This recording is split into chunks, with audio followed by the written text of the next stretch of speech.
demanding a price check on a pack of rice pudding was once a carefree youth. I don't care what it says on your screen. You know, this is why people go to the store across the street, because of the way they're treated here. You know, nobody likes it here. Those watching the woman angrily asking for a manager over a $1.20 price difference imagined that the woman was once a fresh-faced college graduate, too spirited and fun-loving to throw a bitter tantrum in front of a room of complete strangers. She was probably once just some freewheeling college kid, you know? Her biggest concern was which one of her friends she was going to hang out with at night and whether they were going to meet at the movies or a bonfire on the beach. Now look at her. You know, I'll bet if you'd have told her 10 or 15 years ago that one day she'd be ripping into a grocery store clerk with a room full of strangers staring at her, she'd have been horrified. It's sad. In other news, a few years in the military would have really straightened out a troubled teen killed in Afghanistan, and a man on the verge of self-realization instead turns to God. This is the Onion News Network.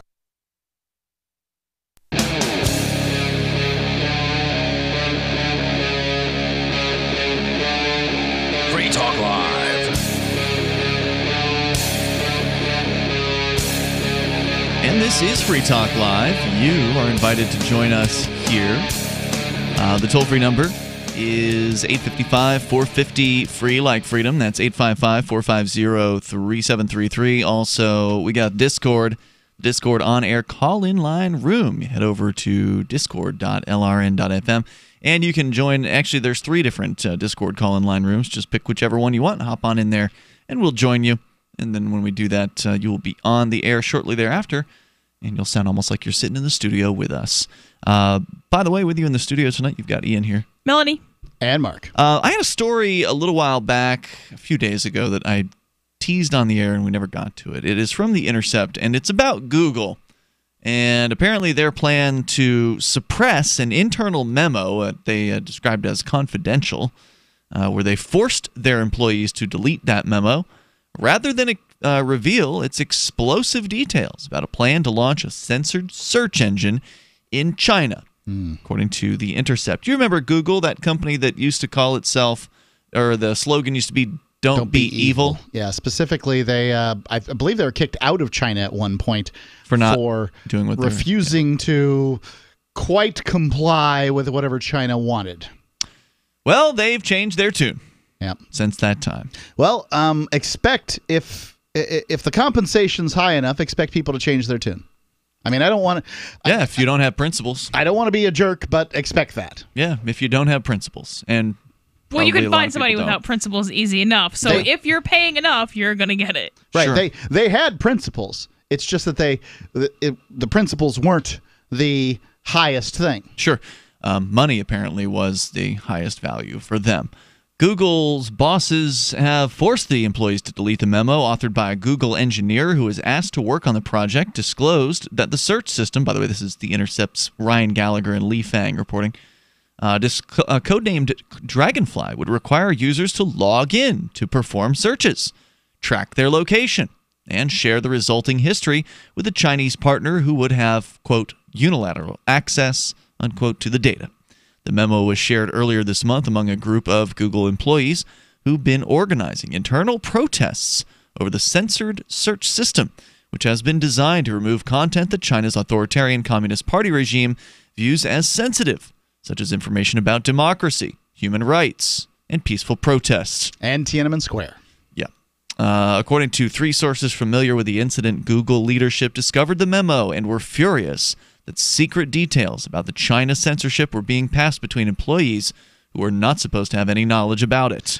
Well, I mean, this is sort of the definition of, these leakers, right? The information leakers. What are those people called?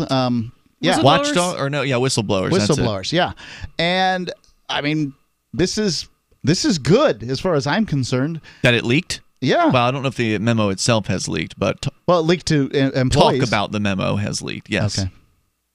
Because I suspect if it had leaked, it would be included here in the story, and I don't see it, obviously. Well, ladies and gentlemen, do you think it's a good idea that this memo leaked?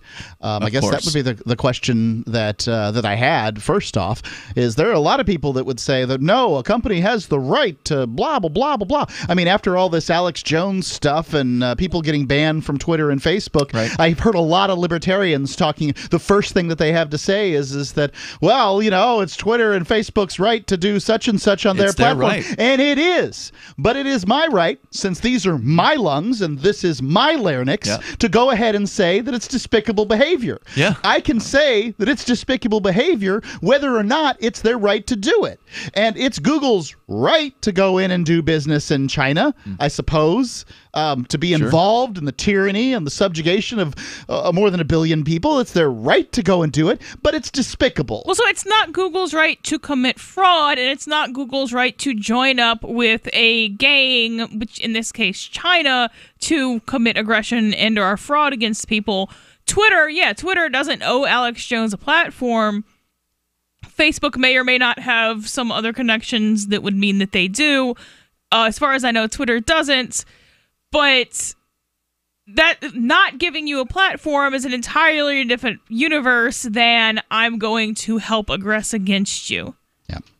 And so if that's what you're doing, even though it's, your quote private memo, if it proves that you're committing aggression, well, that kind of is a non-issue anymore. Well, I mean, is it aggression to simply put up a website? I don't think so. Is it fraud?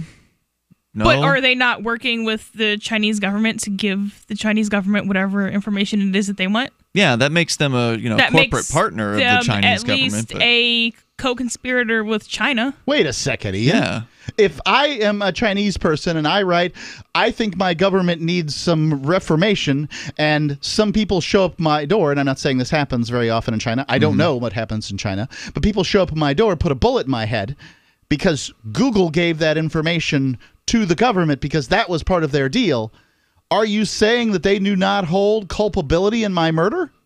Oh, yeah. If you're talking about that Google's going to be snitching on people and sending hit squads in. Are they not? Well, that's what this is. Well, I don't honestly know. China doesn't want the information so that they can sit back and they think that China just thinks that Netflix is boring and they just want to see what people are saying on private message boards.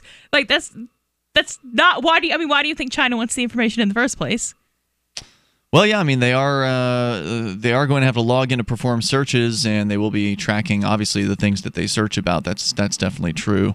But of course, most U.S. companies will turn over search records if the government asks them or demands it. They sure will. Okay, well, what does that? It's like, well, then they're committing aggression too. Like, what does that have to do with anything? But is it committing aggression if you're under the threat of violence as well? But they're not. They're under the threat of you're not going to be as rich. Right. Google does not have to go. If you don't follow a judge's order, you will be thrown in jail. Okay. Google is in the Silicon Valley. China isn't going to come to California and throw them in jail. No. I said if a government says, hand over your search records for this IP address, and they don't do it, if a judge issues a warrant saying that we order you, Alta Vista, Yahoo, or whatever other search engines there are out there. I'm not even talking about when it gets to that point. That you have a separate issues to look at. Most companies don't get that far. The cops are just like, give us this. And they're like, all right, here you go. Some do, some don't. But some stand in their way. That is aggression because that is no different than, just randomly narking on people. So you're saying just rolling over is aggression, but if you put up a little bit of a fight before you then roll over, it's not aggression? Okay, so if you're putting up a facade of a fight like you're implying, then that doesn't change anything. I'm not even saying it's not aggression if you actually put up a fight, although I do think I'm saying that needs to be analyzed as a separate question, whereas if you're just randomly calling the cops saying, oh, well, this person is making subversive statements. This person's I agree with you. Crack. If you are partnering up they don't like you on Facebook. I agree with you. If you are partnering up with the government, as Google appears to be doing here, you have a greater level of culpability for what goes on. But ultimately, if you're going to claim that any level of partnership with the government is aggression, then anybody who's ordered to do something, with the exception of Ladar Levinson, so getting a subpoena, and I'm not even saying that those people are innocent, but I am saying that if you get a subpoena that is then upheld, that is not a partnership with the government. I didn't say it was a partnership. I'm saying if you're doing their bidding, if you're doing it under the threat of violence, doesn't that take away some culpability for your actions? Yes. Yes, but that's not the case here.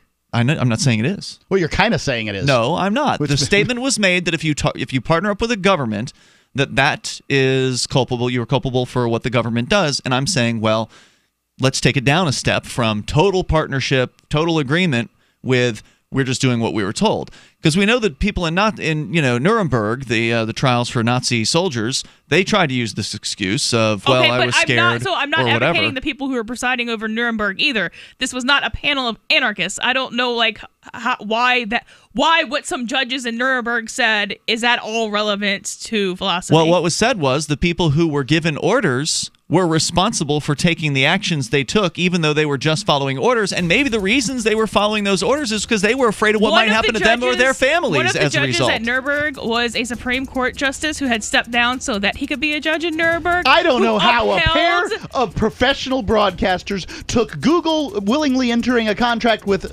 China and brought it to Nazis in 7 minutes. That's what I want to know. Well, that's where it goes sometimes. No, it doesn't. Toll-free number here is 855-450-FREE, 855-450-3733.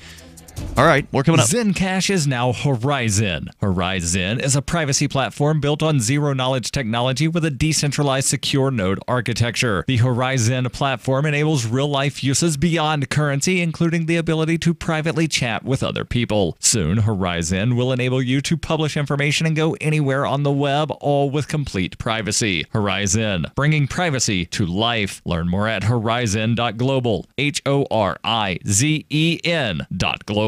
What's more profitable, running your business or doing bookkeeping? Doing your business, of course, but you want to keep your books so that you can maximize your tax savings, right? What if I told you that there's a person that's a bookkeeper, accountant, and law school graduate that's also a hardcore libertarian? My name is Melanie Johnson, and I hate the state. I will aggressively help you to minimize your tax exposure and maximize profits, all while staying within the law. Melanie's your best choice for your taxes and bookkeeping needs. Go to tax.freetalklive.com and check out our website, tax.freetalklive.com.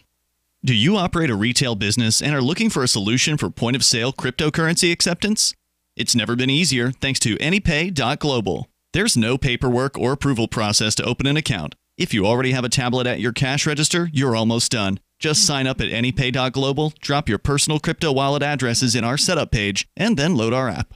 That's it. You're accepting cryptocurrency like Bitcoin and Dash at your store. Get started now at AnyPay.global. That's AnyPay.global. The Bitcoin.com wallet is a simple and powerful full-featured wallet that allows you to send and receive Bitcoin, BTC, and Bitcoin Cash, BCH, with anyone, anywhere in the world. It supports both single and multi-signature wallets and is available in multiple languages. The Bitcoin.com wallet is available on Windows, Linux, Mac, Android, and iOS devices. Use the Bitcoin.com wallet to buy, send, store, and receive both Bitcoin, BTC, and Bitcoin Cash, BCH. Learn more at wallet.bitcoin.com. That's wallet.bitcoin.com. Free Talk Live. I wouldn't snitch them out. I would report them to the police. Right. Okay, now call it what you want, sir. Now, many states have laws about carrying firearms, even though their constitutions say that it's legal for everyone to own a firearm. Like New York State. There's no way to ban it. Would you snitch out somebody that you knew had a firearm? If they had it illegally, I wouldn't snitch them out. I would report them. Right. I got to say, you're a bad American, Ken. Yeah, I think you're a scumbag, Ken. You're a communist. I'm a communist. I'm a communist because I want people to be able to carry guns like the Second Amendment says. He'd snitch on the person, and then the cops would come and infringe it for him. Felons out there carrying guns at will. I'm a convicted felon. Do you think I shouldn't be able to protect my wife from an intruder? I don't think you should have a gun. How am I going to protect myself if the guy has a gun? There are many other ways to protect yourself than not having a gun. You should call the cops, Mark, like any good citizen. That way the cops can come clean up my corpse after it's all over, right? Free Talk Live, 7 nights a week from 7 to 10 Eastern, live on the Liberty Radio Network at LRN.FM. So you've heard all 3 hours of the latest episode of Free Talk Live, and you're still hungry for liberty-oriented audio content? Did you know that we have another 24/7 audio stream at LRN.FM? The Liberty Radio Network airs the latest episodes of some of the best liberty-oriented podcasts on the internet around the clock. In addition to recorded content, you'll also hear live shows like Free Talk Live, originating from our Keene, New Hampshire studio. So listen anytime at LRN.FM. That's LRN.FM. When you hear the word lobbyist, you probably think about greedy corporations, but not all lobbyists are the same. Some are fighting for the freedoms you hold dear. Liberty Lobby LLC is doing just that in New Hampshire, working hard to represent you, not some special interest group. You can help by going to libertylobby.info, where your contribution will give us the tools we need to ensure that your voice is heard. Visit libertylobby.info today to find out more. Join the LRN.FM Discord for live chat 24/7 at discord.lrn.fm. That's discord.lrn.fm.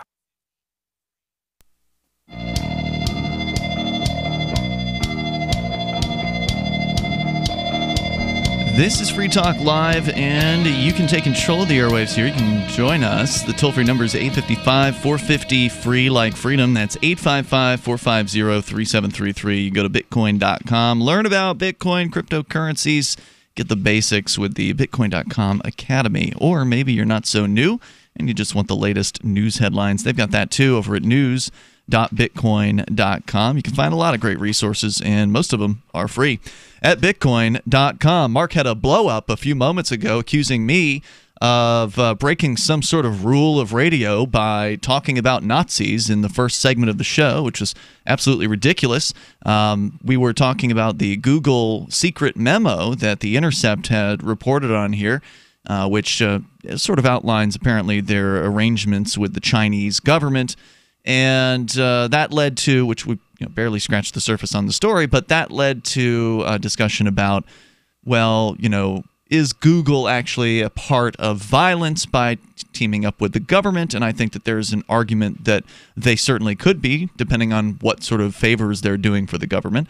And then further, that broke down further to discuss the idea of, well, what about people who are under order to follow government rules, meaning a court subpoena or a court order from some judge saying, X company, you must turn over your database, or you must turn over the search history of a certain IP address, which happens all the time in police investigations where they want to find out the things that you've been searching about. And Sure, unless you use a VPN, unless you are attempting to obscure your searches, then you better believe that your internet service provider, they've got a copy of absolutely, and Google certainly does, or whoever your search provider is, unless it's some sort of secretive search provider, and there are a few of those out there, but they've got a copy of the things that you've been searching about, including your ISP. They've got a copy. They can log every single piece of data that comes from your machines on your network, unless, again, you're using some sort of a VPN. And so then there was some disagreement within the studio over whether or not that makes you culpable to the state's violence if you're just following orders. And then I said, well, the people who were in Nuremberg sure as hell were found culpable, and you blew up, Mark. Well, for one, I think that generally when you're invoking Nazis, you've gone a bit too far, especially as quickly as what we're doing with dealing with Google here, because in this, is it not relevant to talk about people who are in trouble for just following orders when we're talking about people just following orders? I don't think that the Nazis at Nuremberg were just following orders. They could have at any point said, I'm sick and I don't feel like coming into work today, and just not gotten paid. It's a difference between not getting paid and getting killed. The difference between a subpoena... You think so? You think that's all there was to it back then? You don't think that there was any kind of threat maybe against them that they might be punished if they don't go along with the orders? Life wouldn't be as good as it was. And I suppose that's what their punishment family would is. get rounded up or if they thrown were into Jewish, a camp. Most Germans didn't know that it was going on. Not having a draft is a pretty new phenomenon. It's not like people were. I mean, I'm sure some people did, but it's not like everybody in there had signed up to be a Nazi. Well, the reason. What's the reason why you go to a draft? To not get killed, usually. To not have the government use violence against you personally. Okay, right? So there's a difference between being a member of the Wehrmacht and being a member of the Nazi Party, okay? Joining the Nazi Party was a willing act of people who, were either attempting to be upwardly mobile or were philosophically on board with the National Socialist Party, the state of Germany. Okay, so there's a difference between the two. I can see why people chose to do it, but I see why people use the excuse, I'm just trying to pay the mortgage today. The difference with Google willingly giving information to the Chinese government about people doing Google searches versus responding to a subpoena is the difference between you giving charity or you being armed robbed. Okay, in both cases you are giving away money. In one case, a threat of force is being used against you. Are there implicit? I'm not saying they're the same thing. Implicit threats of force? They certainly exist. Yeah, I'm not saying they're the same thing. I'm saying that when you go along with what the government is demanding that you do, then you're complying. You're being complicit. If the government tells you to kill somebody and you do it because you're afraid they're going to kill you first, you're still a murderer. Right. So I think that there are different levels of culpability. And at some point you get into lifeboat ethics, which are kind of by definition a NAP violation. But NAP I think is the non-aggression principle. I think that they're still relevant, although in some cases where, first of all, people need to start reading TOSs. But TOS is terms of service. Let's try not to use acronyms, or at the very least, identify them. Yeah. So nobody's going to read a damn TOS, by the way. I'm not going to read those things. So who the hell's going to? You're the only person I know who probably has actually read terms of service. They're not even all that long. Some of them are, but there's a difference. But at some point, you can argue that there is an assignment of risk and that it's a valid assignment of risk. So if I have an agreement with a company that, okay, you're going to do whatever for me, which is involving you knowing some information about me, and if it comes down to it, and the gang comes and wants something, that we're assigning the risk to me because it really has nothing to do with you. Well, we also know that in all terms of service, it always says something like, we will do whatever law enforcement says. I mean, almost a lot of them say that stuff. Sure. There's a difference between proactively doing what law enforcement says and I agree with you. I reactively. didn't say there wasn't a difference. Okay. But I was saying you're still culpable. If you had, when Ladar Levinson from LavaBit, which was kind of like a privacy-oriented email company, when he was ordered to hand over the encryption keys to his system, and he did it. He obeyed the judge's order, but he did it in a way that was really brilliant and smart and actually stopped them from using violence against people, rather than doing what they were expecting, which was to hand over a copy of the encryption key on a disc or something, or CD or whatever. He printed it out. I know. What I was saying, see, if you pay more attention to what I'm saying, maybe you won't get so angry. Rather than. What I was saying was that rather than just give it over on a disc or whatever, he printed it out in 4-point font to where it would have been very, very time-consuming and difficult for the government agents to put it back together again. Right. How many pages was that? Do you remember? Don't know. Yeah. I don't know, but I bet it was a lot. Yeah. I bet it was a lot. Yeah, so this thing was a very encrypted website, and the key was... And you mess up one of those characters, and you're not going to get it right. One cap is lowercase or whatever. Right, let me tell you, people who copy Bitcoin addresses manually get them wrong. And those are only 33 or 34 characters or something like that. So you want to talk about hundreds of characters, you're never going to get it right. And so they couldn't unencrypt his system. And so that was his way of obeying the government, but yet doing whatever he could do within that system to protect people. And that's a hero. Nobody else who just rolls over for the government, I don't think is doing anything good. Now, I agree with you. Google is worse here than your typical corporation. I'm not giving them a pass or anything like that, but I think that all these corporations should be indicted for all of their abuses against the government. Let me go on with a story from The Intercept. According to sources familiar with the incident, Google leadership discovered the memo and were furious that secret details were being passed about the China deal between employees who they say weren't supposed to have knowledge about it. Subsequently, Google's human resources personnel emailed employees who were believed to have accessed or saved copies of the memo and ordered them to immediately delete it from their computers. Emails demanding deletion of the memo contained pixel trackers that notified human resource managers when their messages had been read. Recipients determined. Mark, you used some of those apparently in your emails as well. Yeah. 855-450-FREE. It's Free Talk Live. Hunters, anglers, campers, and survivalists. Get back to nature. Expand your horizons with the highest quality, most versatile, unique slingshots and sling bows on the market at slingbow.com. Slingbow products are compact and models start from just $17.98. They're perfect for your bug-out bag or storing in your vehicle. Give yourself and your loved ones the excitement and tradition of Slingbow, a new frontier in archery and truly modern twist on this primitive survival tool. Feel the thrill only at slingbow.com. Hear that? That's the sound of a house being trashed while a gang of thieves ransack the place. And what they don't steal will be destroyed. This year, resolve not to be the next victim of a break-in. Go to faketv.com and discover a device that creates the illusion someone inside is watching TV, even when you're miles away. Security is a mindset, and Fake TV should be part of your security solution. Be vigilant, but not fearful. faketv.com. Is spreading the message of liberty, cryptocurrency, and peace around the globe worth $2 per month to you?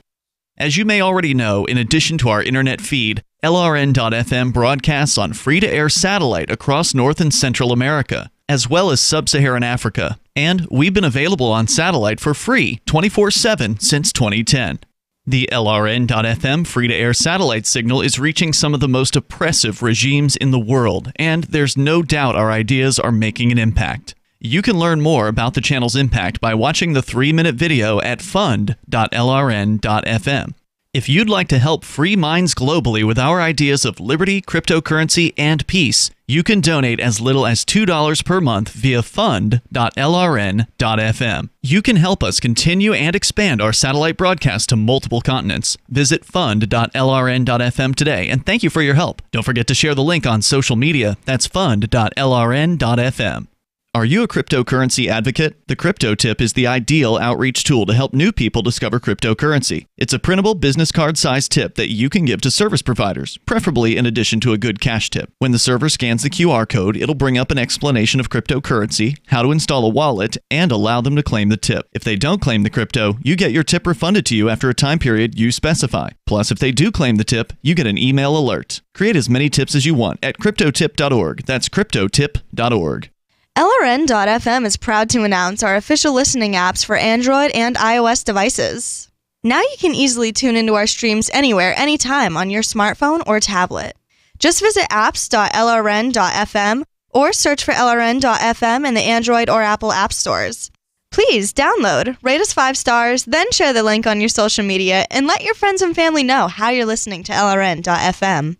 Download it now, free at apps.lrn.fm. Hi, I'm Derek J. I don't want a politician to represent me. To me, government is the idea that one group of people can coerce everyone to comply with an edict or face increasing punishments up to and including death. Despite perhaps the most noble of intentions, the best government services are a far cry from what could be provided for by voluntary interactions. Besides, the people who call themselves the government wage wars and put peaceful people in jail for crimes involving no victims. If Starbucks used some of its money to drop bombs, I wouldn't shop there. So why would I support the American empire? The empire does not require my consent. Derek J's Victimless Crime Spree.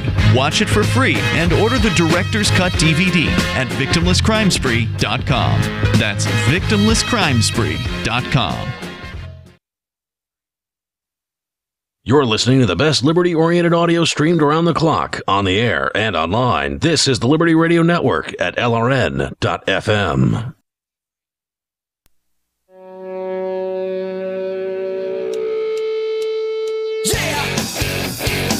It is Free Talk Live, and you can bring up whatever is on your mind. Just dial toll free here. Our number is 855-450-FREE.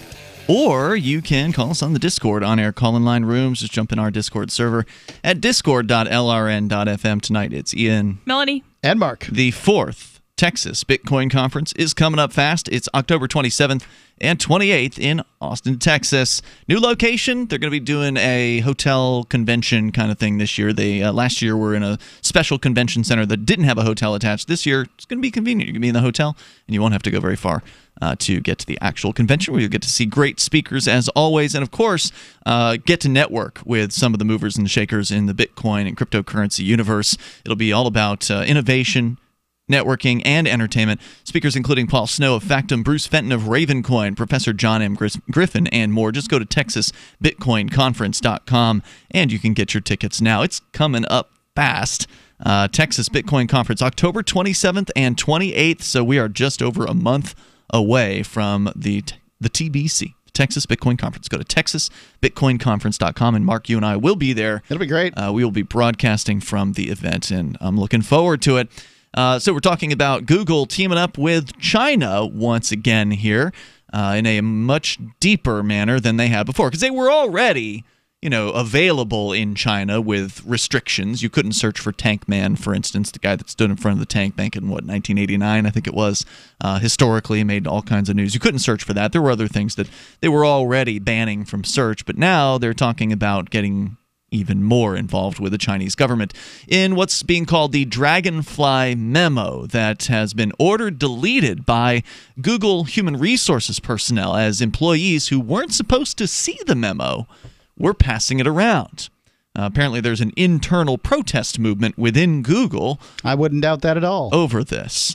Dragonfly Memo. There are a lot of Asian engineers, and there are a lot of Chinese Asians. And a lot of American Chinese people are not that happy with the Chinese government. That's why they left. It doesn't surprise me in the least that the Google striking a deal with this government, which, can use a lot of improvement in a lot of ways. It's certainly improving over time, but it could use a lot more improvement a lot more quickly. That many of its workers are not very pleased about that. I wish that more of its workers were displeased about Google's cooperation with the United States government, but I'll take this. The Dragonfly Memo reveals that a prototype of the censored search engine was being developed as an app for both Android and iOS devices, and would force users to sign in so they could use the service. That makes it even easier to track the things that you're doing. The memo confirms, as The Intercept first reported last week, that users' searches would be associated with their personal phone number. The memo adds that Chinese users' movements would also be stored along with the IP address of their device and the links they clicked on. It accuses developers working on the project of creating spying tools for the Chinese government to monitor its citizens. Yeah, what else would that be? People's search histories, location information, and other private data would be sent out of China, to a database in Taiwan, according to the memo. But the data would also be provided to employees of a Chinese company who would be granted unilateral access to the system. Yeah, I can't remember. What was the name of that? It's like the party officer or whatever. Do you remember The Hunt for Red October? I had never seen it. The guy that Sean Connery killed right off the bat. He was like the KGB operative on the submarine. Okay. Yeah, that's what these people are. To launch the censored good guys. search engine, Google set up a joint venture partnership with an unnamed Chinese company. The search engine will, quote, blacklist sensitive queries so that, quote, no results will be shown, unquote, and at all when people enter certain words or phrases, according to documents seen by The Intercept. Blacklisted search terms on a prototype of the search engine include the words human rights, student protest, and Nobel Prize in Mandarin, said sources familiar with the project. According to the memo... Nobel Prize? Correct, as in maybe Nobel Peace Prize. Okay. Just anything surrounding peace, yeah. I guess. I don't want that stuff. According to the memo, aside from being able to access user search data, the Chinese partner company could add to the censorship blacklists. It would be able to, quote, selectively edit search result pages unilaterally and with few controls seemingly in place. So let's be clear. The Chinese company is the Chinese government, right? Because aren't all companies in China to some extent tied in with the Chinese government? I don't know what level the communist government has of control over these companies. I suspect it's less than it used to be, but there's still from what I've heard, there still is some control. Sure. The Chinese company that is working with Google to implement this Dragonfly thing is the Chinese government. Correct. Yes. Now, the Chinese company that's working with X company to develop X, Y, is not necessarily the Chinese government any more than really any American company operating with any Chinese company is the American government. According to the memo, aside from being able to, I already read that. So yeah, they can unilaterally edit this company, whatever they want, basically, on search result pages. Those Nobel Prizes show up with all the Nobel Prizes except the Peace Prize because, well, that one doesn't count. That a Chinese company could or would maintain a copy of users' search data means that by extension, the data would be accessible to Chinese authorities who have broad powers to obtain information that's held or processed on a country's mainland. A central concern human rights groups have expressed about Dragonfly is it could place users at risk of Chinese government surveillance. No kidding. And any person in China searching for blacklisted words or phrases could find themselves interrogated or detained. Chinese authorities are well known for routinely targeting critics, activists, and journalists. Patrick Poon, who's a Hong Kong-based researcher with human rights group Amnesty International, says, quote, "It's alarming to hear that such information will be stored and potentially easily shared with Chinese authorities. It will completely put users' privacy at safety and risk." I'm surprised they don't already have this service. Basically, I would agree that if Google doesn't do this, China will get it. From somebody else? Yeah, somebody will provide this service to China. It probably won't be the highest quality. It probably won't the highest of quality. It probably won't roll out as quickly. But it's coming anyway. And I'm sure that's what Google's telling themselves. Yeah. On August 16th, 2 weeks after The Intercept revealed the Dragonfly plan, Google's CEO Sundar Pichai told company employees the China plan was in its early stages and exploratory. However, employees working on the censored search engine were instructed in late July, just days before the project was publicly exposed, that they should prepare to get it into a launch-ready state to roll out within weeks. So there's the truth, which is that it's almost ready to go, and then there's the public's version, which is it's exploratory. We're just talking with China. According to approval from officials in Beijing. The memo raises new questions about Pichai's claim the project wasn't well developed. Information stored on the company's internal networks about Dragonfly paints a very different picture, they say. Its statement, or the statement from our high-level leadership that Dragonfly is just an experiment, seems wrong. The memo identifies at least 215 employees who appear to have been tasked with working full-time on Dragonfly, a number that they say is larger than many Google projects. It says that source code associated with the project dates all the way back to May 2017, and, quote, many infrastructure parts predate that. Moreover, screenshots of the app show a project in a pretty advanced state, according to the memo. Most of the details about the project have been a secret from the start, it says, adding that after the existence of Dragonfly leaked, engineers working on the project were also quick to hide all of their code. The author of the memo said in the document they were opposed to the China censorship. However, they added... So what kind of level of culpability do you think exists for people who go then and hide the code? These are Americans, presumably. People that are hiding Google's code for this Dragonfly thing? Right. I mean, they're just trying to hide the fact that they've developed their Chinese spy software as well as they've developed it, because Sundar whatever of Google said, well, my goodness, we haven't been working with this totalitarian regime too much. We're just chit-chatting with them. Mm-hmm. And turns out they have been chit-chatting, but they've been chit-chatting about putting together an activist net to catch people that want a better governance in China. Yeah. That's scary. The toll-free number here is 855-450-FREE. That's 855-450-3733. More about the cover-up at Google, and your calls and thoughts are certainly welcome as well. 855-450-3733. Or you can join us on our Discord chat. Their Discord on-air call-in lines are open for you at discord.lrn.fm. If you were working for Google and you were asked to work on this project, what would you do? It's Free Talk Live. This November, I'll be running the world's biggest and most popular marathon, the New York City Marathon, as a member of Team Innocence Project. The Innocence Project was the first legal organization to systematically apply DNA testing to cases of wrongful convictions as a powerful tool to reveal innocence. So far in 2018, the Innocence Network has welcomed 32 wrongfully convicted people home from prison for crimes they did not commit and had a record-breaking 850 people unite in Memphis at their annual conference. The movement of freeing the innocent and reforming the criminal justice system is growing and would not be possible without your support. Together as 68 network organizations around the world, they've helped exonerate 513 people who spent a combined total of 7,804 years in prison. They've also worked together to pass over 150 laws in the U.S. to help prevent wrongful convictions. You can support the Innocence Project by going to run.freetalklive.com. That's run.freetalklive.com. Let's talk tough. Let's talk comfort. Let's talk about down-home value, made in the USA blue jeans, like you wore as a kid. Remember? There's a place down in Tennessee where they make blue diamond gusset jeans.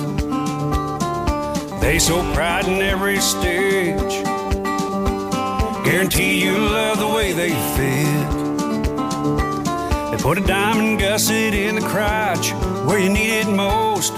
Blue diamond gussets got it, others don't. For good old-fashioned comfort, get Diamond Gusset jeans. Every stitch guaranteed. And our Defender motorcycle jean comes Kevlar reinforced. See them at GUSSET.com, that's gusset.com, or call 888-848-7738. That's 888-848-7738. Diamond Gusset jeans got it, others don't. On Free Talk Live, we're bringing people to the ideas of liberty every day. From wrestling superstars like Glenn Jacobs. You guys really are having an impact, I believe. Like I said, a lot of where I am now is due to listening to Free Talk Live. You changed my mind on some very important issues years ago. To random people tuning in on the radio. I was kind of stuck in the left-right paradigm. I heard your show by chance on a Saturday night. From there, I went on, joined the Free State Project, and become an amplifier. So, I mean, that's really the reason why I amp is because I know that if it wasn't for you guys being on as many stations as you are, I never would have found the ideas of liberty. Your amp will directly change more lives by getting Free Talk Live in front of people looking for talk radio online and on the air. When you amp Free Talk Live, you get perks like access to the AMP-only Facebook group and AMP podcast. Visit amp.freetalklive.com. There are lots of ways to listen to Free Talk Live. Our podcast has been around since podcasts began, and now the FTL feed is loaded with content besides our full show archives. Did you know that we make it easy for you to customize your podcast subscriptions? We have different feeds, one that includes only our full shows, one with just the Daily Digest, and one with just the Edgington Post. You decide what you listen to. It's quick and easy to customize your feeds at feeds.freetalklive.com. That's feeds.freetalklive.com. Are you tired of your taxes funding endless occupations around the world? Antiwar.com is run by people who understand that wars abroad become wars at home, wars on our freedoms. Antiwar.com is dedicated to bringing you the latest in news, views, interviews, and reviews from the top movers and shakers in the anti-occupation movement. Antiwar.com has it all, from thorough foreign policy analysis to interviews with whistleblowers who used to run the military-industrial complex. Anti-war, pro-free market. That's antiwar.com. Do you love Twitter? Make sure you favorite the LRN.FM Twitter account so you can receive our tweets at twitter.lrn.fm. That's twitter.lrn.fm.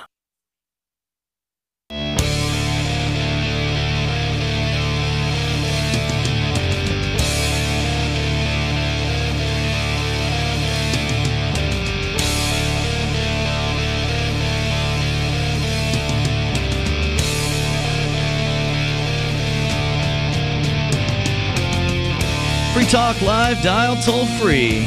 Take control of the airwaves here. Our number is 855-450-FREE. That's 855-450-3733. Google teaming up with China in order to apparently create Project Dragonfly, which will basically allow the Chinese government through some sort of front corporation to have complete control over search results on Google. Including banning whatever kind of phraseology they want to, stopping you from getting any kind of results for certain searches, like searching for human rights, for instance. That would not be allowed in this new scheme, which Google CEO Sundar Pichai has lied about publicly in mid-August, claiming that, we're just looking into this, it's in an early stage, it's exploratory, while at the same time a memo was released basically saying, yeah, this thing's almost ready to launch. So with you in the studio, by the way, it's Ian here. Melanie. And Mark. Don't forget, you can join us on our Discord chat over at discord.lrn.fm. You go there are people talking about a variety of different topics in different channels, and those channels are there 24 hours per day. And there are people in there sometimes at 4 or 5 in the morning. So it doesn't matter where you are in the world, there's a good chance there's somebody chatting over on the Free Talk Live or LRN Discord. Head over to discord.lrn.fm and get involved there. You can get the Discord app for free, and it's a nice little chat app. It does a great job, and people, I think, have been enjoying it. So try it out for yourself over at discord.lrn.fm. A little bit more here from The Intercept, one of the best websites, by the way, for really in-depth, detailed, well-researched, well-reported reporting. The Intercept was founded when I think Glenn Greenwald left the Telegraph years ago, and they've had really great reports since then. They're broken the news here on this Dragonfly. They initially broke the news on the existence of the project, and now they're breaking the news on the fact that there was a memo that went out secretly that leaked within Google, and hundreds of Google employees, over 200 of them, were identified as people who, 200 employees were identified as people working full-time on Dragonfly, but they targeted all the people who'd received this memo with a threat saying, you better delete it or else. And I asked the question, if you were working for Google at the time that this Dragonfly project was formed, and they came to you and said, Melanie, we're going to need you to advise on this project. Will you join up with the team? No, and I have quit jobs before for nothing that extreme, but them wanting me to do. So you'd go ahead and walk. Thing, yeah. You'd walk. Okay. I think the evidence is that I'll put up with just about anything for a job. Yeah, I would like to think that I would. I'd like to think that I would walk on something like that. You would walk. Yeah. You would walk. Yeah. And I will, to be fair, I will point out that any of those jobs I had, I was a female and single and didn't have any kids. Right. That changes how people will behave. That, I'm kind of giving up a little bit less than, a guy with 3 kids or something.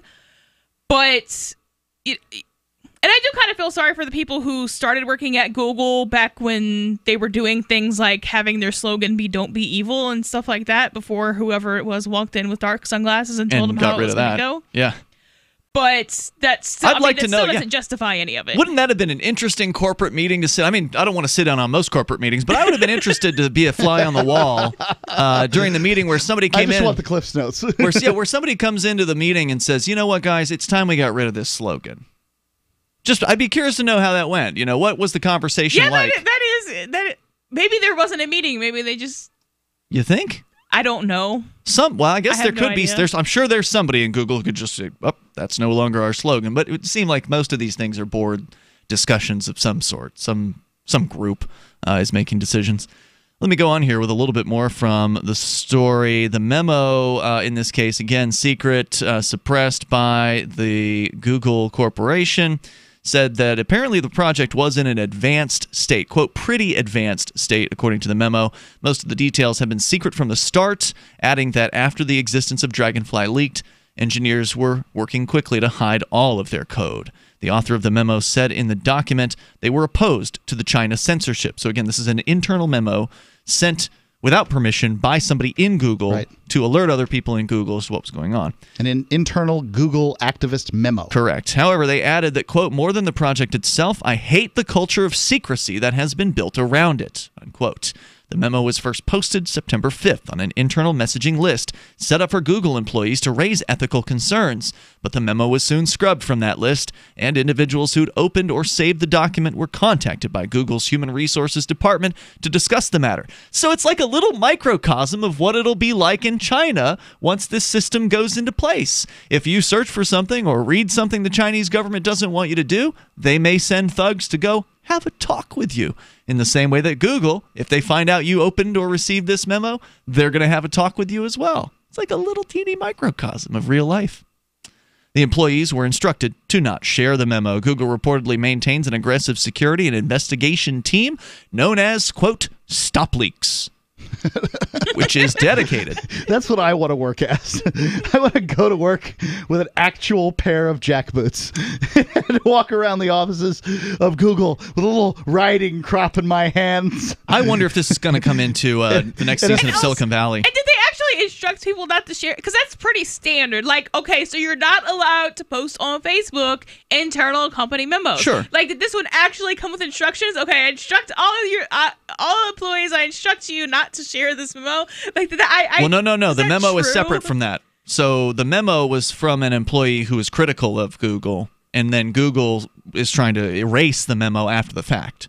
So it was Google coming around after the memo had been distributed. Okay, so don't share it more. Right. Okay, well, that's not only don't share it, but silly. delete it and prove that you deleted it. Internal security efforts, the Stop Leaks team is also said to monitor internal discussions. Internal security efforts at Google have What are you talking about? What is going on here?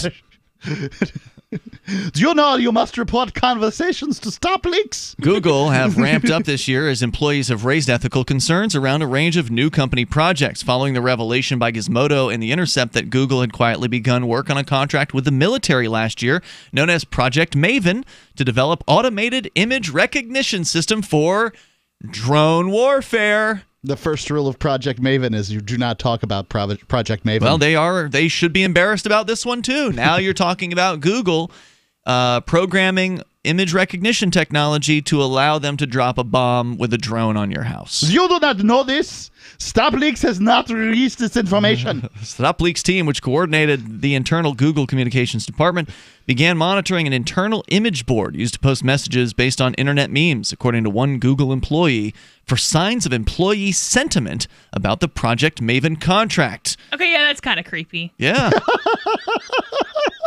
Google's internal security team consists of a number of former military and law enforcement officials. I mean, this just keeps getting worse. I mean, it seemed at least somewhat innocent if it were just a bunch of geeks. But now we're talking about actual cops being hired by Google. What is wrong with you? You do not like freedom?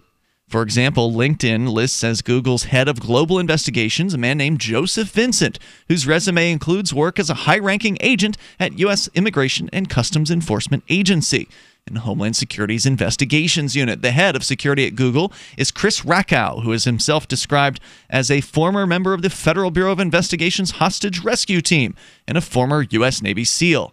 For some Google employees, the culture of secrecy at the company clashes directly with its public image around fostering transparency, creating an intolerable work environment. One Google employee who read the memo said, quote, "Leadership misled engineers working on Dragonfly about the nature of their work, depriving them of moral agency." Well, now that's interesting, because before, when I'd asked the question about would you have worked on this project if you worked for Google, I presumed that you would have known what the project was. Well, right, yes. This person is saying they kept that a secret from some of the people working on it. Well, somebody was hiding the source code, and they were hiding it for a reason. Yeah. Now, I imagine the longer you work on a project like this, the more you're going to be like, It is time to hide the source code. The clacks, sound the klaxons. Like, why are you asking me to create a list of words that'll be banned from our search engine? I don't know. Well, I don't know that that's how code works, that you would give somebody an assignment and ban these words. So, well, you would give the person the assignment of make it so that words can be banned, right? You'd have to have that as part of the programming to where it would reference this list. Maybe the list didn't exist yet. They might have thought they were working on maybe like a firewall for a school or child safety stuff or something. So so I don't know enough about programming to say. First you they definitely knew you were. Yeah, I mean, Google's shady, and I can argue that you should know that Google's shady. All right, so what are the best alternatives? I'm not going to take it that far. What are the best alternatives to Google for people that would like to use a better search engine? Alta Vista? Anyone remember that one? More coming up here in moments. 855-450-FREE, 855-450-3733. This is Free Talk Live. We'll talk about intelligence coming up. Long-distance travel or long hours in front of a computer can take its toll on your body. Get relief for your neck or back pain when you search Amazon for Sunshine Pillows, heating wraps, and pads, often listed as an Amazon choice. Why take another pill? Now, from Sunny Bay and by customer demand, we introduce our extra long neck heating wrap, a complete wrap, wide and hands-free, and brings fast relief to those who suffer from neck or back pain. You can easily find Sunshine Pillows on Amazon. Or search Amazon for our new Sunny Bay disposable heat pads. Or look for Sunny Bay heated neck wraps for relief from back pain to menstrual pain and cramps. Sometimes life can be a pain in the neck, or back, or shoulder. See why our company, Biomed DB Design, has a lifetime 100% positive rating on both Amazon and Etsy. Just go to Amazon.com and search Sunny Bay, or call us 253-678-1361. Radio is the most personal of mediums. I exist right now in your head. If you listen to Free Talk Live regularly, you know me. Free Talk Live is on more than 160 radio stations around the U.S. and has been downloaded on every continent around the world. Hundreds of thousands of listeners with ad packages from $600 a month to $6,000 a month. Imagine what we can do for your business, project, website, or idea. Email me, mark@freetalklive.com. LRN.FM now has a Discord. Discord is a free text and voice chat platform, and we now have our own server with a bunch of channels at discord.lrn.fm. You can join other listeners as they chat about various things during our live shows, or anytime, day or night. Discord software is available cross-platform, so you can have it on whatever device you want and take your chats anywhere. Join our Discord at discord.lrn.fm. That's discord.lrn.fm. You're listening to the live edition of Free Talk Live. Hour number 2 is next after the news here on the Liberty Radio Network at LRN.FM. From Keene in the Shire, the Liberty Media capital of the world, this is Daryl W. Perry, host of FPP Radio News for Monday, September 24th, 2018. Silver is trading at $14.28 per ounce. Gold is valued at $1,199 per ounce. Zen is trading at $16, and the average price of Bitcoin is $6,626. Antiwar.com reports, speaking on Saturday, Rudy Giuliani, the former mayor of New York City and current lawyer for President Donald Trump, said he is confident that Trump-imposed sanctions on Iran will lead to a successful revolution overthrowing the Iranian government. Giuliani told a crowd that the Iran regime change could be in a few days, months, a couple of years, but it's going to happen. He made the comments the same day as a major terrorist attack in the Iranian city of Avaz, where gunmen attacked a parade, killing 29 people. Giuliani is the latest person connected to the administration to suggest that the U.S. is not only advancing towards imposing regime change in Iran, but that it could happen soon. This is directly contrary to official statements on U.S. intentions towards Iran. The State Department has repeatedly insisted that the U.S. goal is to increase sanctions against Iran, but with no intention of ever forcing a regime change. Still, Giuliani and others comment often enough on regime change that it's no surprise Iran was quick to accuse the U.S. of being involved in the attack. Are you an advocate for free market money? Do you promote Bitcoin as an alternative in a fiat-centric world? Then you need Spendabit in your arsenal, the search engine for things you can buy with Bitcoin. Spendabit aggregates millions of products from thousands of Bitcoin-enabled merchants. Keep your money in the free economy. Visit spendabit.co today. Bitcoin merchants, ask about our merchant suite to reach even more customers. Spendabit.co. UPI reports in an auction that ended Saturday for control of British broadcaster Sky, Comcast outbid 21st Century Fox and its backer Disney with a winning bid of $39 billion.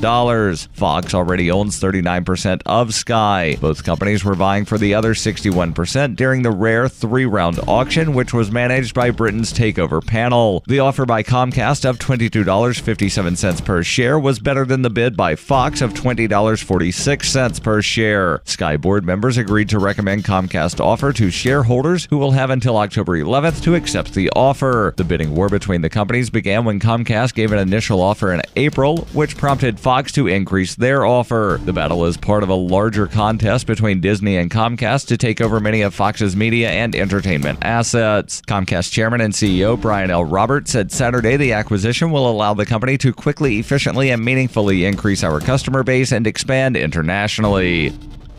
Born into a devastating world and raised among the crowd, the Cloudwalker assumes a new identity and begins the unrelenting quest for truth. In this epic journey, he discovers dark secrets about aspects of his previous life that he once trusted. Through the journal of the Cloudwalker, he shares both the traumatic hardships and the eternal beauties of his experiences. Fueled in the beginning by his unsettling thoughts and emotions, he learns how to find peace with everything he has woken up to. Dear Society by the Cloudwalker is available from Amazon.com and all major bookstores.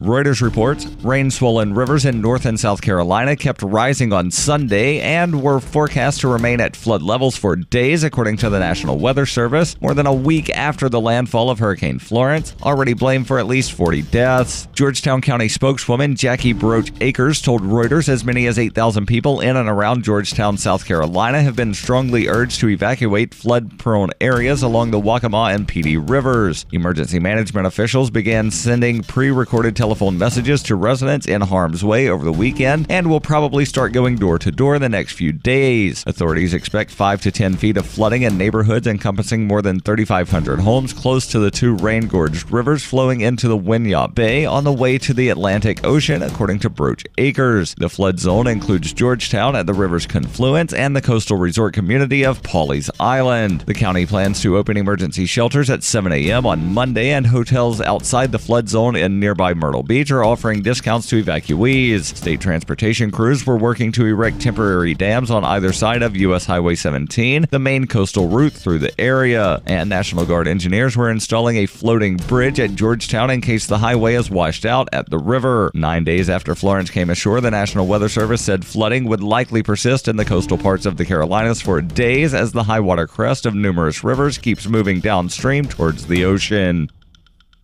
This has been FPP Radio News. Online at fppradio.com. Like most married couples, Dale and Barbara Patterson like to shake things up from time to time. The couple of 12 years says they've been able to keep their relationship spontaneous and interesting by bickering in all sorts of different positions and even different rooms. There was a while there when our petty nitpicking got pretty predictable. Dale would finish harping on some stupid bullshit first, and before I had time to get a word in, he would just let out a groan, roll over, and fall asleep. Now he really takes his time ripping me a new one over every little thing. Maybe we'll just pounce on each other the second we get home from work in the evening. And then just go right back at it in the morning. I mean, sometimes we'll look at each other directly in the eyes when we're having an argument. Other times she turns her back on me and I just scream at her from behind. We're not exactly shy about doing it in public anymore. Dale gets pretty worked up when there are people around who could be watching or listening. I still can't believe you forgot. Not now. Oh, come on. I said not now. Oh, what? Don't even. Don't even what? I asked. This is the Onion News Network.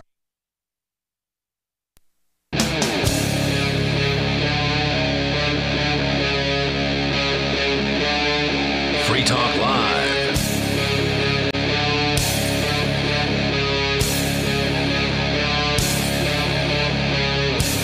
It is Free Talk Live. We're inviting you to join us on the radio if you want. Open phones all the time right here. Somebody asked me earlier in the Discord chat, this was earlier this afternoon, would you allow the Grand Dragon of the KKK to call into the show? Yes. And I said, it's open phones. Right. This is amazing to me, is the people that don't want somebody that they don't want on the air on Free Talk Live, who have never picked up the phone, complain to us via writing. You're a frickin' coward. Shut up. We let a communist call in every single night. Her name's Sarah. We've had Chris Cantwell call into the show. I don't care if they're commies or Black Panthers or KKK or whatever. I want to hear people's ideas. I want to be able to address them. And the presumption here is that whatever idea this person has does not stand up under scrutiny, or that we're incompetent what we do. Most of the people that complain like this don't only not call into the show, they don't listen to the show. Thank you very much. Shut the F up. You don't have any business telling me how to do my show if you don't listen. Shut up. Even if they do listen, everybody's entitled to their opinion, but it's open phones. Nobody who listens says that, Ian. It's open phone. Well, I don't know if that's true. I think they were just trolling. But ultimately, it's open phones for a reason, because we do want to hear different opinions.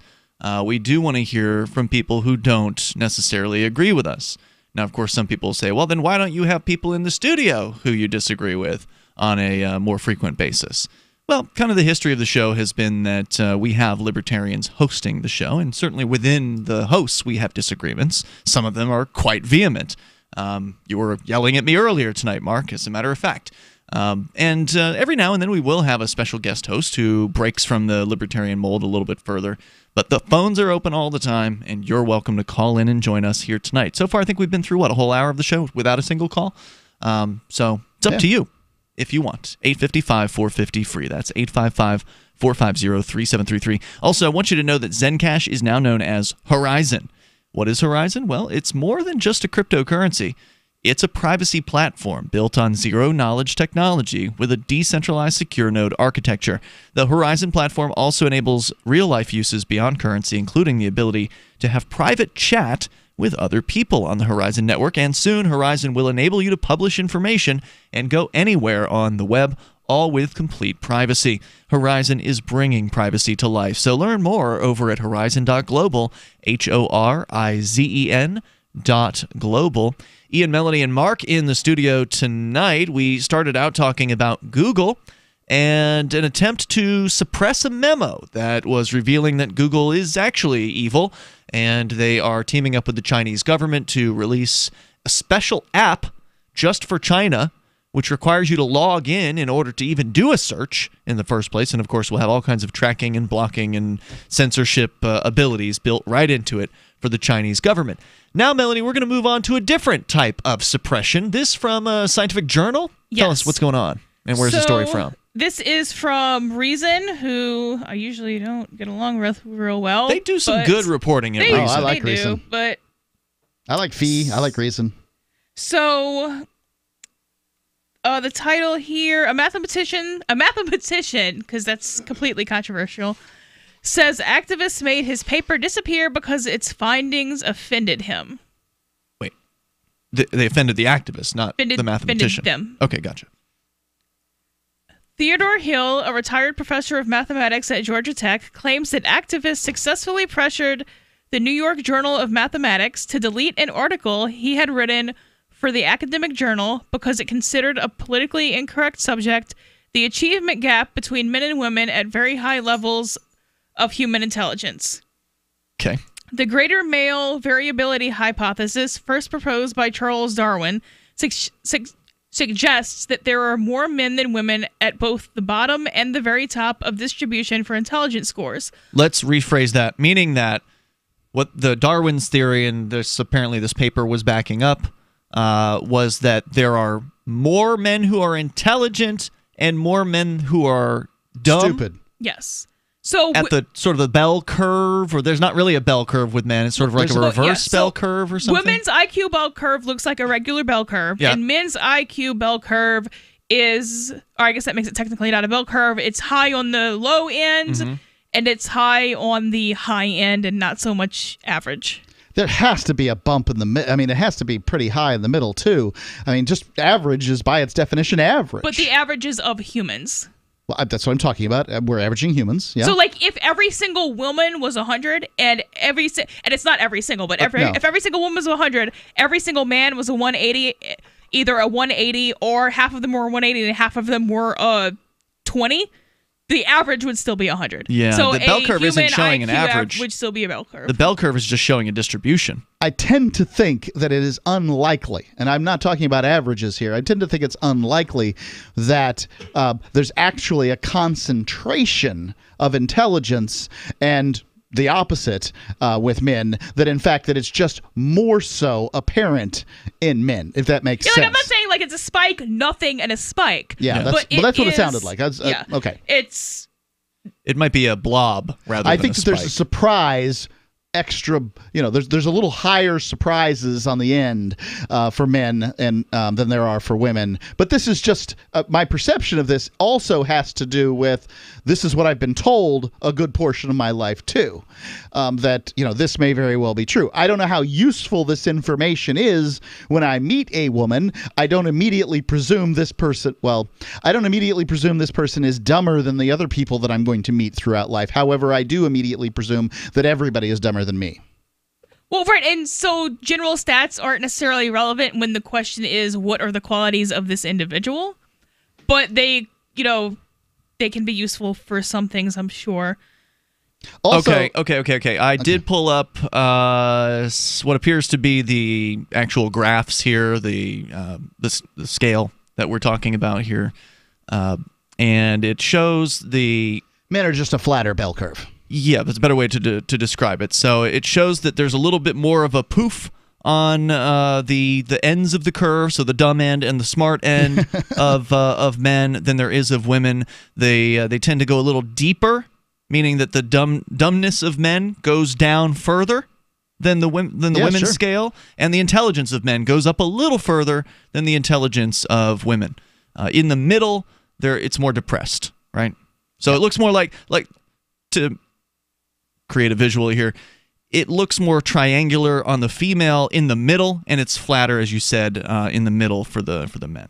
With more extension on the ends. I'd also like to point out that intelligence takes lots of different, forms. It does. So, when you're talking about IQ, you have to test differently for those. I believe. This doesn't make me right, but I believe it. I believe I'm going to show up higher in an IQ test than my wife does. However, this woman is certain I'm stupid, right? Like she watches me lose my car keys on a regular basis. Mm-hmm. She knows I can't remember what I had for breakfast. The kind of mind that I have is really good for some things and really bad for some things. What I've noticed is that people who are disagreeing with someone being intelligent will bring up examples of why they don't have a good memory, and those are not the same quality. Memory's close to intelligence. If you can memorize certain things, you will pass for intelligent. I'm just saying. Yeah, but you can memorize rote facts and have no processing ability whatsoever. Absolutely. But if I get on the air and I can talk about, memorize dates and places and names of, world leaders and conflicts that pass throughout history, all I have to do is have some kind of functioning knowledge of history and economics, and I don't have to put things together. I just regurgitate things. Bam, I'm a talk show host. Let's go on with your story. So, more men than women are Nobel Prize winners and chess grand champions, and more men than women are homeless, unemployed, and in prison.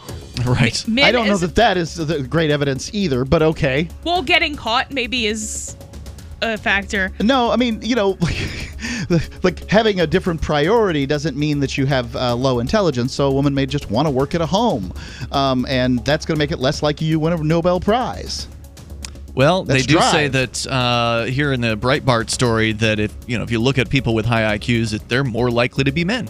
And if you look at people with low IQs, they're more likely to be men. From the second letter of Captain Mark. Any pirate knows that commerce is communication. Markets condense oceans of information into a single price.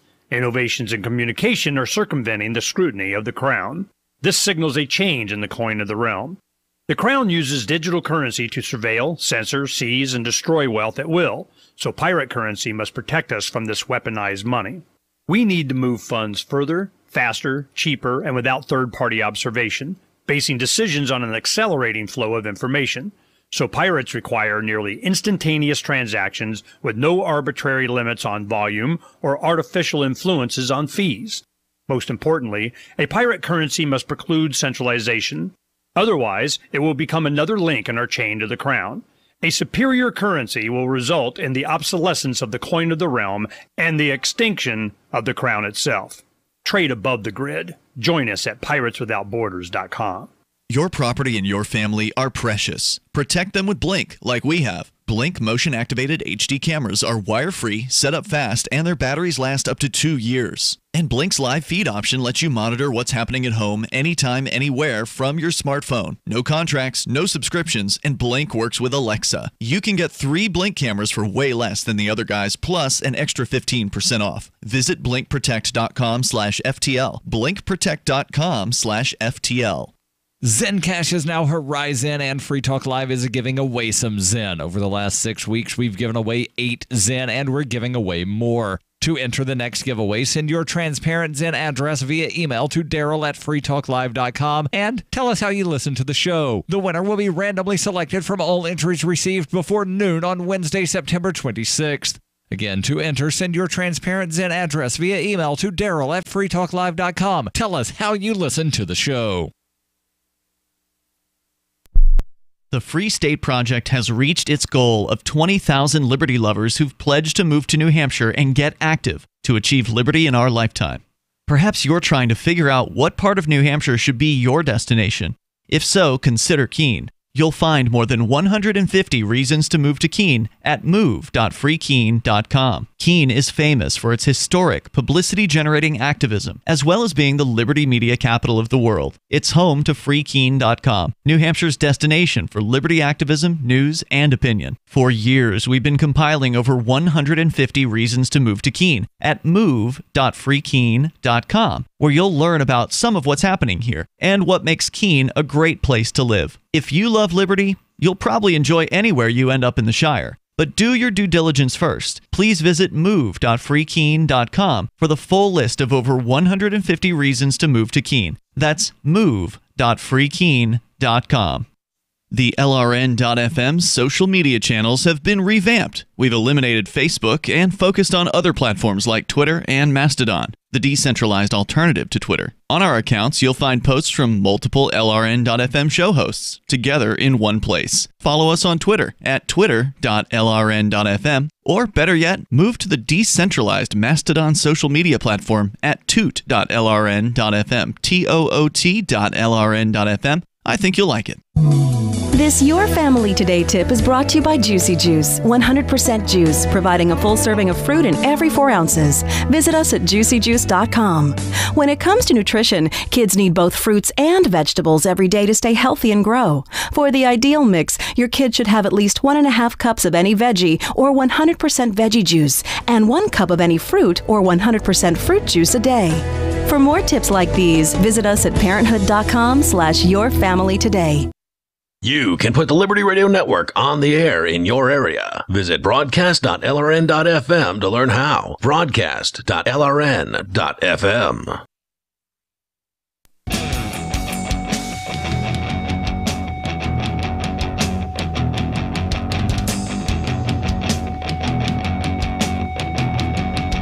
This is Free Talk Live. You can bring up what you want. Our toll-free number is 855-450-FREE, like freedom. That's 855-450-3733. Joining you tonight, Ian here. Melanie. And Mark. And I do want to make sure you know about the Tom Woods Show. Tom is a gentleman that a lot of people got to know during the Ron Paul campaigns of 2008 and 2012. He is a New York Times best-selling author, has written over a dozen books, including The Politically Incorrect Guide to American History, and since September of 2013, Tom has been putting out his Tom Woods Show every single weekday, which means he's racked up over 1,200 episodes so far, with guests including Ron Paul, Judge Andrew Napolitano, David Stockman, and hundreds more topics covered, including the Federal Reserve, net neutrality, FDA, Austrian economics, and other subjects of interest to libertarians. Find the Tom Woods Show online at tomwoods.com or search for Tom Woods Show in your favorite podcatcher.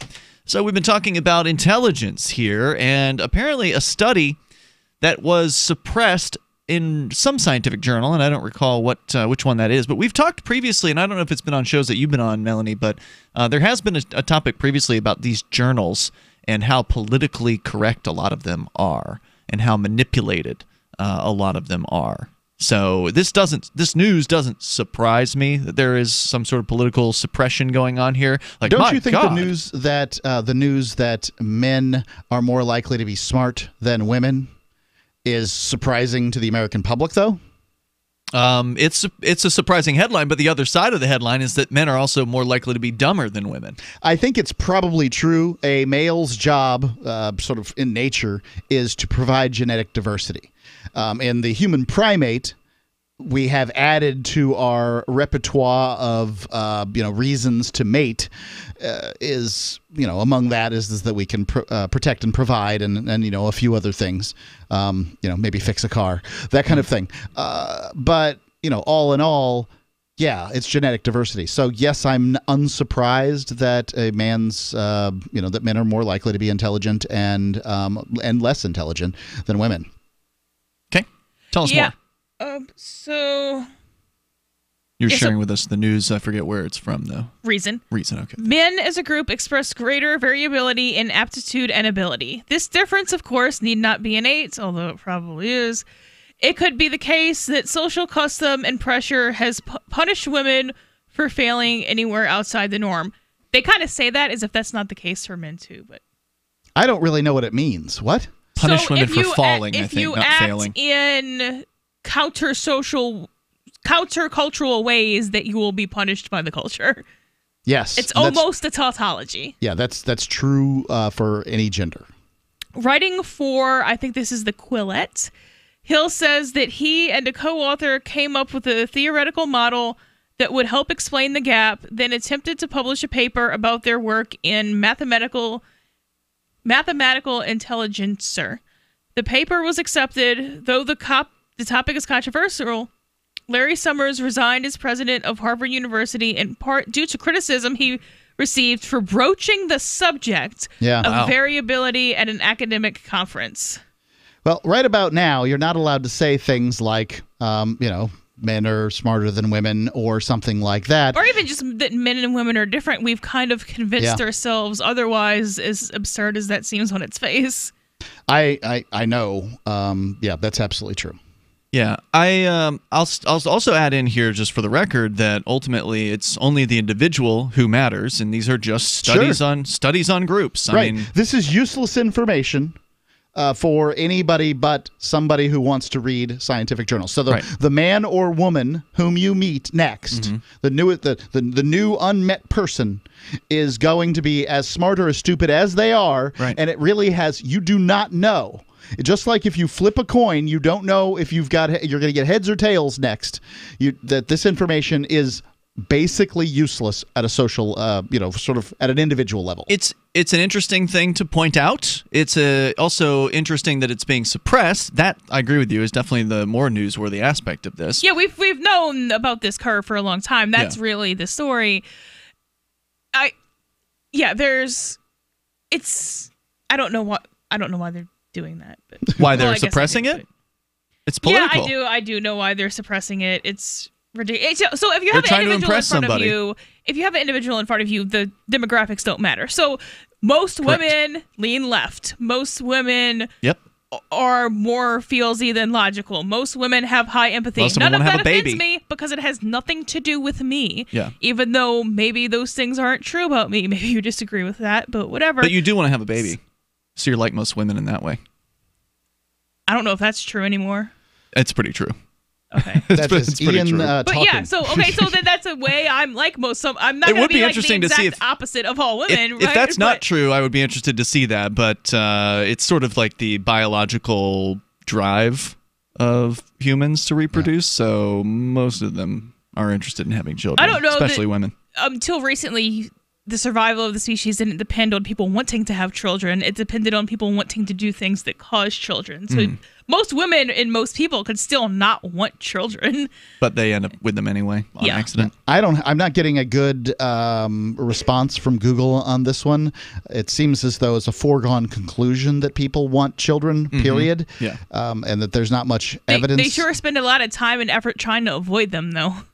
I think that trying to avoid they want them later. They want to plan the response. Toll-free number tonight, 855-450-FREE. Let's go to Sarah. She's on the line in New Mexico. Sarah, you're on Free Talk Live. Yes, I'm excited to report that they're finally going to open a women. They already did open one up, like a women-only daytime shelter, just completely away from the men. So I'm really excited. I'm going to go down there to get some clothes without a bunch of desperate homeless men that are leering at me and trying to. But you're going to go down there to get some clothes. It's a homeless shelter? Well, it's a daytime shelter. They already separate that. What is a daytime shelter?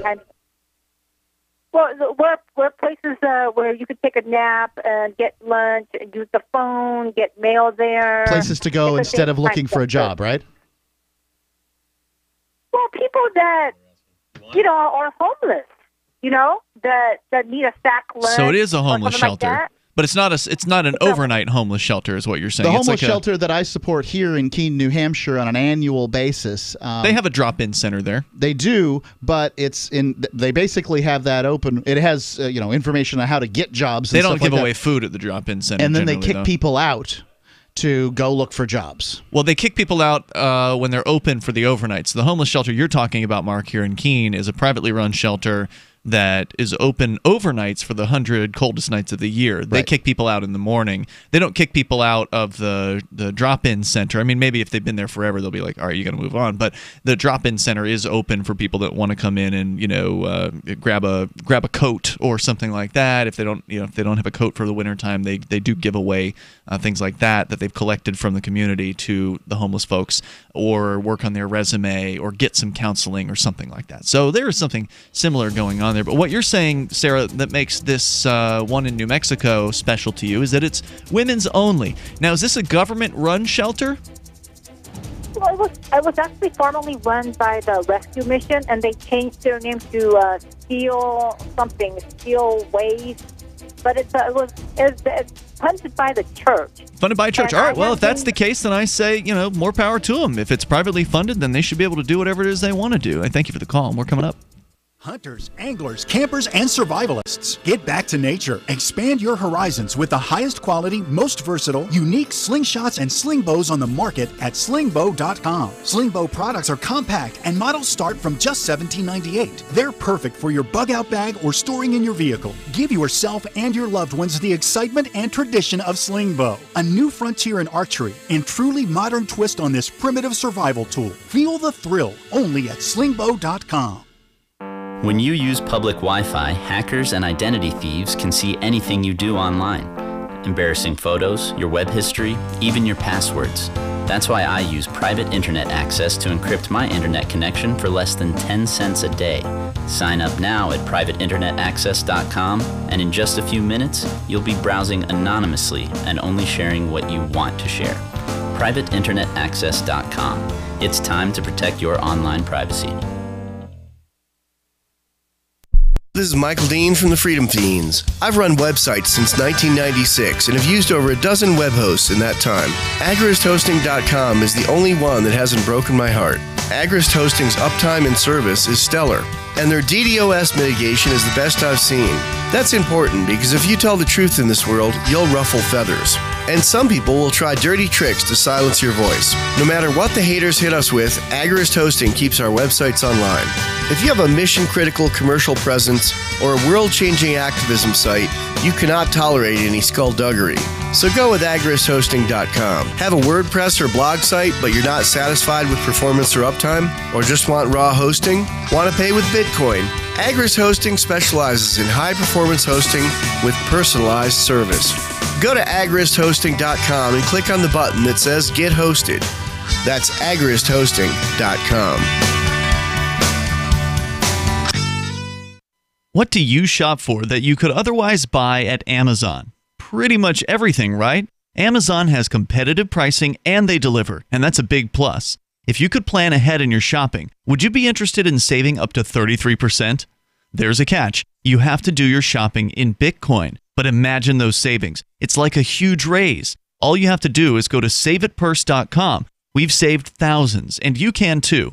Plan ahead and save. Saveatpurse.com. Did you know we've taken our LRN.FM telephone listen line to a new level with the LRN.FM audio on demand line? Now you can call 712-770-8447 anytime and listen to LRN.FM's live feed. And you can listen to a bunch of our original shows on demand. Long distance fees may apply. Just dial 712-770-8447 and choose from the menu. 712-770-8447. We have some good news. The indictments against Ross Ulbricht in the District of Maryland were dismissed with prejudice, meaning they can never be refiled. This is especially good because those indictments contain the only charge ever made that Ross engaged in murder for hire. This was a serious allegation that Ross Ulbricht denies. It was never prosecuted or ruled on by a jury, but was trumpeted by the federal government and the media as if it were proven fact. The Maryland court held these indictments for almost 5 years years, poisoning Ross's case and leaving him under a cloud of unproven allegations. As explained in Ross's appeal to the Supreme Court, the fact that the judge used these allegations to give Ross a draconian sentence of double life without parole violated his Sixth Amendment right to a jury trial. Judges are required to issue sentences based on convictions decided by a jury, not unproven allegations never even charged at trial. Although this is a positive development, the dropped indictment will not set Ross free. Now, a presidential pardon is Ross's only hope of freedom. Sign the petition at freeross.org. freeross.org. Help get LRN.FM into more ears. Visit promote.lrn.fm for a free bumper sticker, flyers, banners, graphics, and more. Promote.lrn.fm.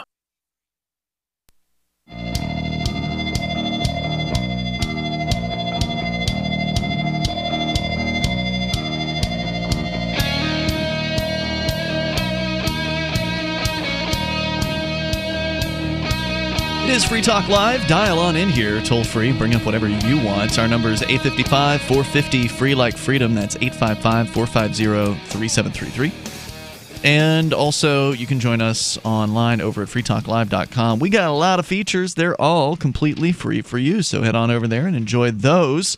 Also, I want to make sure you know about the Blink Home Security System. Your property and your family are precious, so protect them with Blink, as we have done. Mark, you've got it at your house. We got the Blink security system awesome. here. I got to say, it has helped me actually recently catch a mouse. Well, I don't know if I've caught the mouse. Burglar. I don't know if I have caught the mouse, but I know he exists because he's shown up on that Blink camera more than once at this point, so I have set a trap. Well, I'm sorry, but rodents just exist in New Hampshire in the winter. Especially it wasn't even really wintertime. It's still kind of, they get cold too. They don't have the body mass that you do. Right. They get cold. Yeah, and that the room that one of the cameras in is pretty easy to get into if you're a mouse. It's also not particularly warm, but it beats the heck out of being in the snow. Yep. So Blink Home Security will alert you to all kinds of things that are moving in front of your security cameras, including bad guys as well. Go to blinkprotect.com/FTL. It'll catch the mouse. It'll catch the bad guy. And you can get yours for 15% off. Now, it's already shockingly affordable, I will say this, and super easy to use because they're wireless cameras, meaning you pop batteries in and you put them where you want them. Yeah, it's so easy to set this thing up, and I've done it, so I know how easy it is. Blinkprotect.com/FTL. Blink, by the way, is an Amazon company, which means Blink works with Alexa, and there's no contracts for Blink and no subscriptions. So really, you want to talk about keeping it simple, this does it, and it works. I'd buy this setup even if they were never an advertiser. The toll-free number here is 855-450-FREE. We've been talking about the IQ distribution between men and women, and I don't know if there's much more to your story, Melanie. I didn't ask you. Were you reading a piece from Reason about so if you want me to summarize cover-up? No, you can continue if you want. I didn't know where we were the at. real story is that they disappeared the paper. A journal, a so-called scientific journal, worried about what people would think, just flushed it down the memory hole. Yeah, so it goes on. As might have been anticipated, the paper was poorly received by feminist scholars. Hill's co-author, I have no idea how to say that. What is a feminist scholar? I mean, you either believe the truth or you don't. You don't need to put an adjective. This is college, though, so we can just make up industries and pretend to study them. Well, whether that's feminism or anything else. Right. It's either feminism. My understanding of the basic explanation of feminism is that women should be equal under the law to men. And weren't there different waves? Sell it, but that is not what they. Wasn't that the original feminism? Aren't there like three waves of feminism? Even first wave feminism was not looking for equality because they wanted to give women all the extra rights that men have, but not give them all the extra responsibilities that men have. What is an example of that? A right? So, for example, they could vote, but they didn't have to be drafted. Oh, I see. Okay. Well, you can't blame them for that. Right, but that's not no sane really, person wants to be drafted. Right, but that's not really. But that's not really equality, though. Still, any setup the state have is not going to be. Right. Is not going to be just. But you're not saying I don't want this one, I want this other one. You're saying I want all the benefits of this one. I see. Yeah. At a faculty meeting the week before, the department head had explained that sometimes values such as academic freedom and free speech come into conflict with other values to which Penn State was committed. Cowardice. That's the other value, right? Yeah, wow. Yeah. Free speech has come into conflict with our other values. What exactly are you talking about? What is the other value that you are talking about here? It's because if you have a right? refutation really to this study, go ahead and publish it. But didn't they say academics and free speech? Yeah, read the statement one more time, please. At a faculty meeting the week before, the department head had explained that sometimes values such as academic freedom and free speech come into conflict with other values to which Penn State was committed. Yeah, I'd love to hear them identify those. Well, the free speech to me, from a professor, doesn't particularly matter. What matters is their ability to talk about science. If they're, if that's what they do, this is a mathematician, right? Mm-hmm. And they're just simply graphing what they have found, then that is truth. That's not freedom of speech. Does that make sense? Yeah, that's freedom of doing speech? his job, really, if he's Right. supposed to be doing statistics. Go on. What else we got? A female colleague had then instructed the department head that he needed to admit and fight bias, adding that the belief that, quote, women have a lesser chance to succeed in mathematics at the very top end is bias. Now, notice that she completely ignores the bottom end as well, because they're, again, feminists only seeking the benefits. And men not are also the dumber costs. than women at the bottom end, is what you're saying? Yeah. The department had said that he had spent endless hours talking to people who explained that the paper was, quote, bad and harmful, which are irrelevant qualities to a statistics paper. To truth. Right. It's like it's either statistically This is what true, science is supposed to be about, releasing, trying to get as close to the truth as possible, right? Constantly testing, hypothesis, and then retesting, and proving people wrong, and creating something that's a little closer to the truth, simply so we can know what it is, right? And what they're saying is here, well, if the truth is uncomfortable, we just need to put it in the memory hole. And that's, it's not a surprise. I mean, no one's surprised by this particular news headline that college would behave this way. Right. Political people. The biggest problem I have with this is that they distinguished and delineated between the sexes as though they're different. And there's probably there's significantly more similarities than there are differences, of course, between the sexes. But there are differences. But that's the biggest problem I have with it. Yep, there are differences on the whole. It wasn't entitled, this is a complete comparison of men and women of the human species. It wasn't. Yeah. It was a conclusion on a single issue. Right. And as far as we know, it's an accurate conclusion. So if somebody has a counter argument to that, that's fine. But whether or not it makes people have good feels is utterly irrelevant to, of all things, mathematics. Yeah, what are they worried about exactly? I mean, are they worried that this paper being published in a scientific journal, getting out there, because it's getting out there now, but are they worried that it's going to get out there in math journals? Right. Are they worried that it's going to get out there and somehow affect their student enrollment? No, it's not going to affect anything at all. They're worried about is it a good party school? Are they going to get a job or whatever? They're not concerned about what the Journal of the Department of Mathematics published. That's not what they care about. What they care about is that young women will in some way, shape, or form be disincentivized into getting into STEM fields. Which is probably a good thing. So let's keep doing that. Why do you want to do that? Because if they're in STEM fields, then they're probably not at home raising kids. What do you want them at home raising kids for? What do you care? Because I live in the same society as them. I don't understand why would you want a woman have to who back doesn't? Up your point. What's the point? Okay, yeah. So if she doesn't want kids, or she's a lesbian or something like that, yeah, by all means, go be an engineer. Are you saying that you can't have kids and be a good engineer, or be a good engineer and have kids? Yeah, I am going to say that. Why? Because one of you needs to be at home taking care of the kids. Okay. So, and you kind of have this non-option for a 9-month plus period as to who that's going to be. So, a non-option? Yeah, you can't just be like, okay, I see what you're saying. The husband can't be pregnant, no matter how badly you want that to happen. Well, but look, Johnny Ray, who's a former co-host here at Free Talk Live, and we miss him, and hopefully he'll come back one of these days, but he's busy taking care of a newborn child. He is Mr. Mom in that relationship.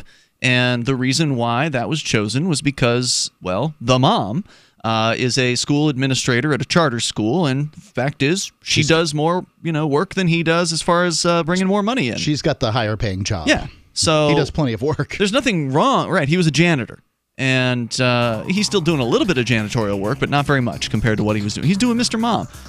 Are you saying there's something wrong with that? Okay, well, he's not really here to defend himself, and he's not really a public figure, so attacking him specifically is not what I'm going to do. I'm not attacking him. But oh, you are? Okay, well, why don't you have that, Johnny Ray, then? Because he's not here, and he isn't the one who's saying... If he comes here and says he wants to have this fight, then I'll have it, but that's not what's happening. I'll defend him. I will be his surrogate. More coming up here in moments. Let's just create a fictional person. Okay, fine. More coming up here in moments. God. It's Free Talk Live. Bitcoin.com wants you to know about SaveItPurse.com. Since launching in 2014, over 200,000 users have saved an average of 15% for a combined $4 million using Bitcoin, or BTC. And now you can use Bitcoin Cash, BCH, to fund your account. You can save between 5 to 33% on things you're going to buy anyway when you shop using SaveItPurse.com. Add items to your cart, fund your account, select your discount, and save. SaveItPurse.com. Save ATPurse.com. What's more profitable, running your business or doing bookkeeping? Doing your business, of course, but you want to keep your books so that you can maximize your tax savings, right? What if I told you that there's a person that's a bookkeeper, accountant, and law school graduate that's also a hardcore libertarian? My name is Melanie Johnson, and I hate the state. I will aggressively help you to minimize your tax exposure and maximize profits, all while staying within the law. Melanie's your best choice for your taxes and bookkeeping needs. Go to tax.freetalklive.com and check out our website, tax.freetalklive.com. Do the letters IRS give you anxiety? I'm Dan Pilla. I've defended people from the IRS for more than 40 years. My book, How to Get Tax Amnesty, created the tax resolution industry and is responsible for helping hundreds of thousands of people. It can help you too. If you're a non-filer or facing IRS enforcement right now, your case is unique. You need real help, not cookie-cutter advice. My clients get my personal attention. Buy my book at danpilla.com and get a free consultation directly with me. That's danpilla.com. Let's start solving your tax problem right now.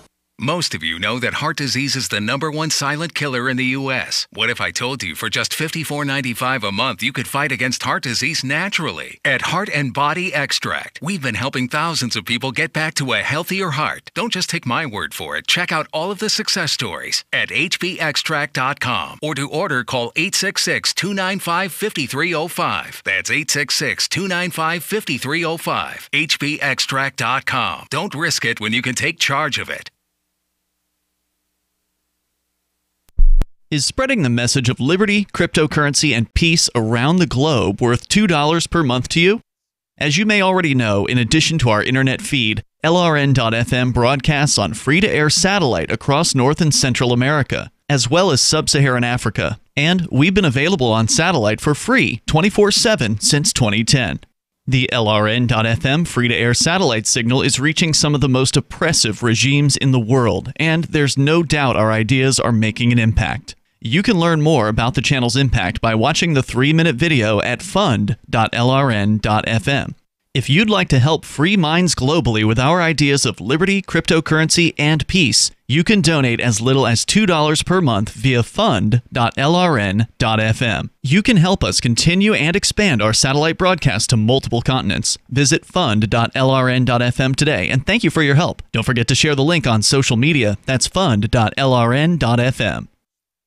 If you want to know the latest about Free Talk Live before we go on the air, all you need to decide is how you want it delivered. It's your choice. Visit news.freetalklive.com. You can get emailed announcements and participate in contests via our email updates list. Plus, we have a Twitter account that you can follow and a Facebook page where you can become a fan. So visit news.freetalklive.com to get news about Free Talk Live as soon as it's announced and the way you want it delivered at news.freetalklive.com. That's news.freetalklive.com. Looking for a great real estate investment? Consider New Hampshire, which is ground zero for the Liberty Movement. Your first call should be to Mark Worden from Porcupine Real Estate. He's more than just a real estate agent. He's your New Hampshire concierge. Where are the best places to live? Do you want farm, city, the burbs, or forest? Do you want a duplex or multifamily building so that renters pay your mortgage? There are homes in all price ranges in New Hampshire, and Mark can help with financing too. Invest in liberty and property. Mark Worden can help. PorcupineRealEstate.com.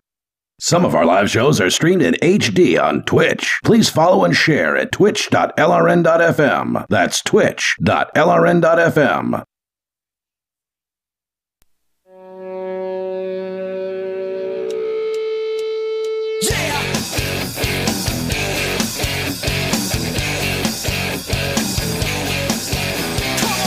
It's Free Talk Live. You can dial in toll-free here and bring up whatever's on your mind. Our number is 855-450-FREE like freedom. We do have a forum on which you can interact with other Free Talk Live listeners. Go to forum.freetalklive.com, and you can do that there for free. It's forum.freetalklive.com. With you tonight, it's Ian, Melanie, and Mark. So we're talking about this school. Where was it again? Sorry. I don't remember where it was. It was Penn State. Penn State, that there's a mathematics department that has memory hold, a journalistic kind of scientific study about... Well, the mathematics department reprimanded the people for writing it. It was the article that memory hold. The journal that memory hold the article. Memory hold them, yeah. Which is also on the campus, probably run by the mathematics department, right? It's a math journal that would be running this... Stands to reason. Yeah. So anyway, the thing that they've memory hold is I guess a study or an overview or something of numbers that had already existed. You were talking about the differences between male and female intelligence, and the bell curves show that male intelligence tends to extend a little further up on the higher side and further down on the lower side, and is a little bit more depressed in the middle than female intelligence, for lack of a better way of describing it. And they are saying this needs to go away. People don't need to hear about this. Then they flush this. Basically, is what's happened so far. And we were talking just a moment ago about STEM, which is science, technology, engineering, math.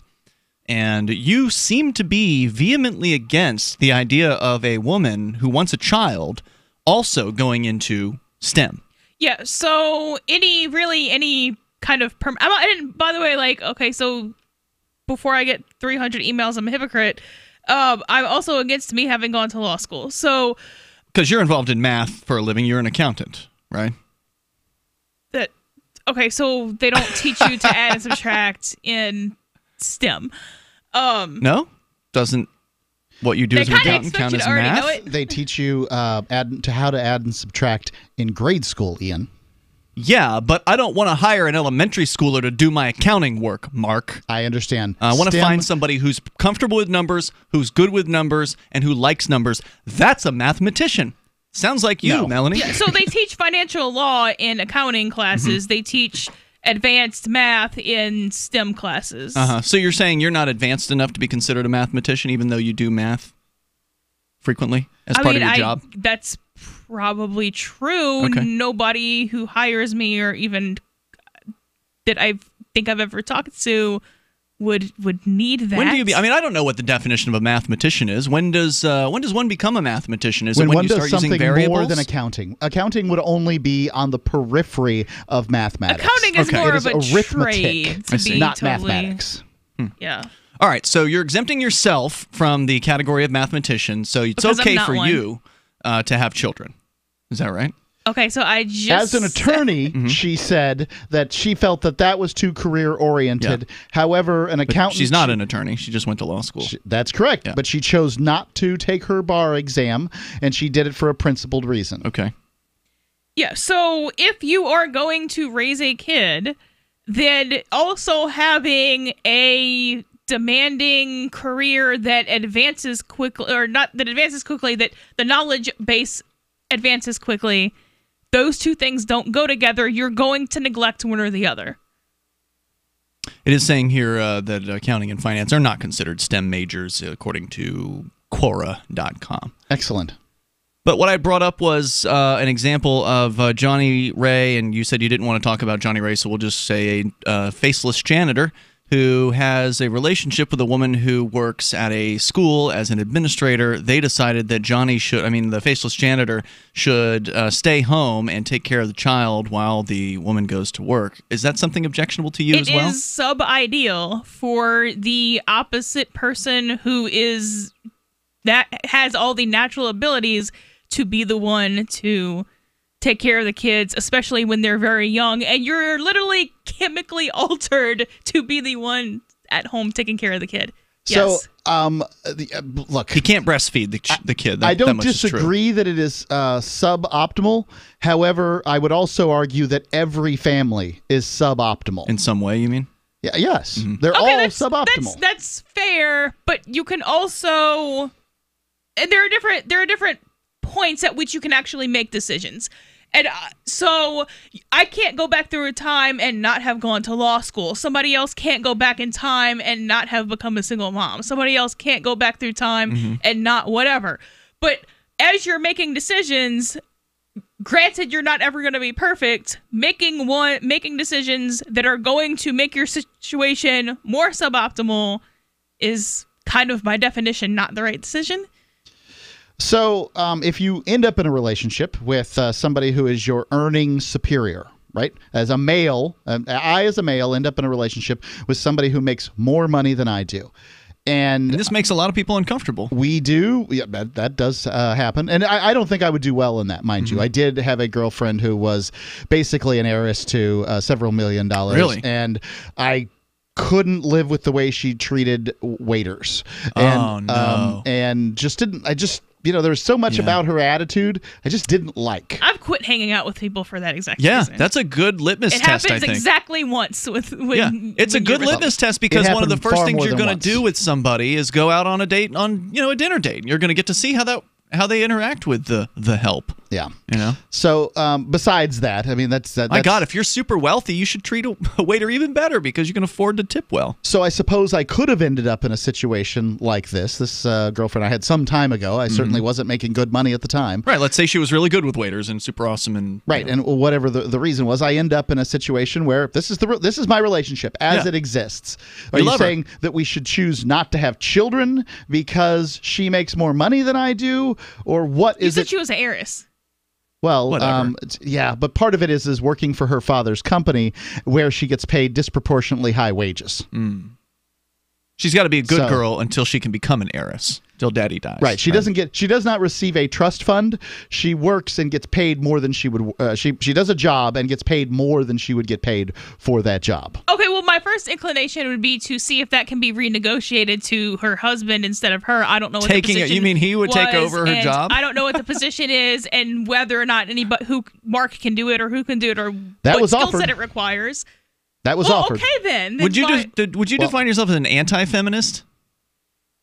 I'm definitely not a feminist, and first wave feminists count as feminists. I'm just curious as to what is this viewpoint? I mean, the idea that I don't know if is there a name for this? Is it anti-feminism, where she is like you're vehemently against the idea that a man could stay home and raise a child? You called it suboptimal. So I can see that. Okay, look, the guy can't breastfeed, obviously. So I can see that, from the nutritional aspect, but they don't have pumps for that, don't they? From what we know, there are nominal, if any, benefits to that. The studies on that are flawed. But some people swear by breastfeeding as far as... Some people swear by this local government. That doesn't mean anything. Well, the claim is that there's more nutrients and it's better if you're breastfed than there are using studies the that formula. say that those studies are clearly flawed on their face if you just even read the abstract. That doesn't mean that that's not the case. It just means that there's no evidence of that. It's probably cheaper and easier. Not have to wash bottles is what I would do. So you would support breastfeeding out of convenience? Well, supporting it and what I would do is two different things. So it's like, if there's hamburgers and chicken, what would you do? If I pick chicken, that doesn't mean I support chicken. Okay. What else is suboptimal? I mean, so, aside from the biology of breastfeeding, what else would be suboptimal? It sounds like just about everything's suboptimal. But I want specifics. What about two male parents? No. I just want to talk about man raising a child. Stay-at-home mom. We can get to two men here in a moment. Okay. But what makes it suboptimal? Because women have evolved to be the one to raise the kids at least when they're very young. So... Are you saying it's instinctual that a woman knows what to do? So if I said to a guy, okay, you're going to have this, 40-year-old, however long career for a year or to 2 years at a time, at a couple years apart, I'm going to just give you high doses of estrogen, and you have to continue to perform at your career. What? That is not reasonable. Hold on, I'm lost. What does that have to do with my question? Okay, you about understand that having a kid is not just they drop a kid in you and it just there's chemicals. Yeah. They don't just go away the day after you have a kid. You know that, right? They linger around for a while. Right. And that's like in an ideal, perfect situation. So you're saying the child needs to have those chemicals close to them? Is that the idea? That they need to... The chemicals need to be in the milk? No, I'm saying I wouldn't... Okay, so... You don't What's want suboptimal about it, though? I mean, that's what I want to know. You don't Am I want missing to take something here? a ton of estrogen What and am then I go missing? try to do surgery. All right, there's it's more not a coming good up here. plan. So you're saying the woman shouldn't go back to work that quickly. Let's get back into it here. Coming up in Hour 3, it's Free Talk Live. Help me. Folks, this is very important information. What's to be said about CBD? AncientLifeOil.com. Our CBD is made from hemp and has 0.003 THC, which means this wonderful product won't get you high, no matter what amount you take. What does CBD do for the body?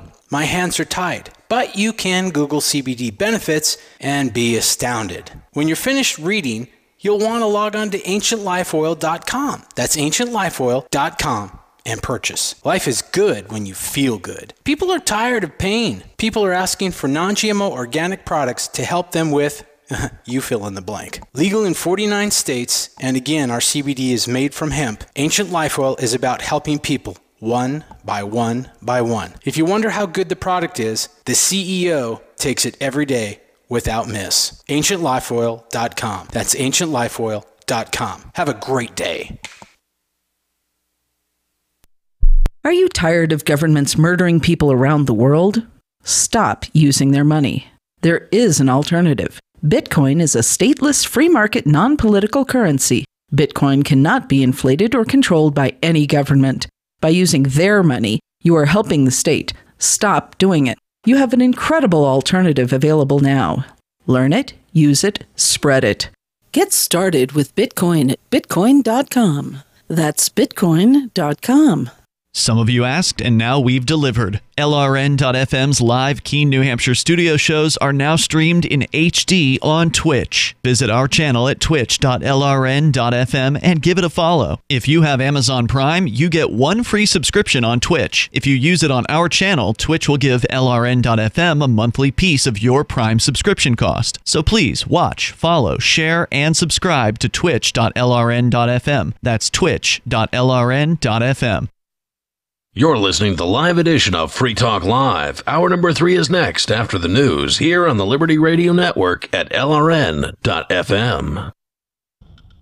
From Keene in the Shire, the Liberty Media capital of the world, this is Daryl W. Perry, host of FPP Radio News for Monday, September 24th, 2018. Silver is trading at $14.28 per ounce. Gold is valued at $1,199 per ounce.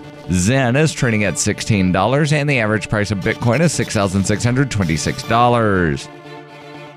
Antiwar.com reports, speaking on Saturday, Rudy Giuliani, the former mayor of New York City and current lawyer for President Donald Trump, said he is confident that Trump-imposed sanctions on Iran will lead to a successful revolution overthrowing the Iranian government. Giuliani told a crowd that the Iran regime change could be in a few days, months, a couple of years, but it's going to happen. He made the comments the same day as a major terrorist attack in the Iranian city of Avaz, where gunmen attacked a parade, killing 29 people. Giuliani is the latest person connected to the administration to suggest that the U.S. is not only advancing towards imposing regime change in Iran, but that it could happen soon. This is directly contrary to official statements on U.S. intentions towards Iran. The State Department has repeatedly insisted that the U.S. goal is to increase sanctions against Iran, but with no intention of ever forcing a regime change. Still, Giuliani and others comment often enough on regime change that it's no surprise Iran was quick to accuse the U.S. of being involved in the attack.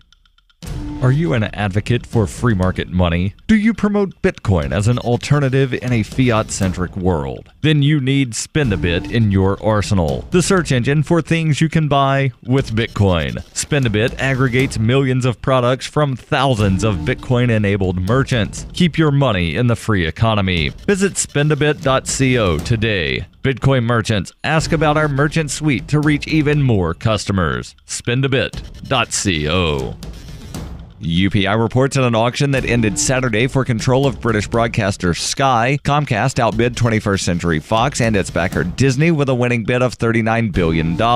Fox already owns 39% of Sky. Both companies were vying for the other 61% during the rare three-round auction, which was managed by Britain's takeover panel. The offer by Comcast of $22.57 per share was better than the bid by Fox of $20.46 per share. Sky board members agreed to recommend Comcast offer to shareholders who will have until October 11th to accept the offer. The bidding war between the companies began when Comcast gave an initial offer in April, which prompted Fox to increase their offer. The battle is part of a larger contest between Disney and Comcast to take over many of Fox's media and entertainment assets. Comcast chairman and CEO Brian L. Roberts said Saturday the acquisition will allow the company to quickly, efficiently, and meaningfully increase our customer base and expand internationally.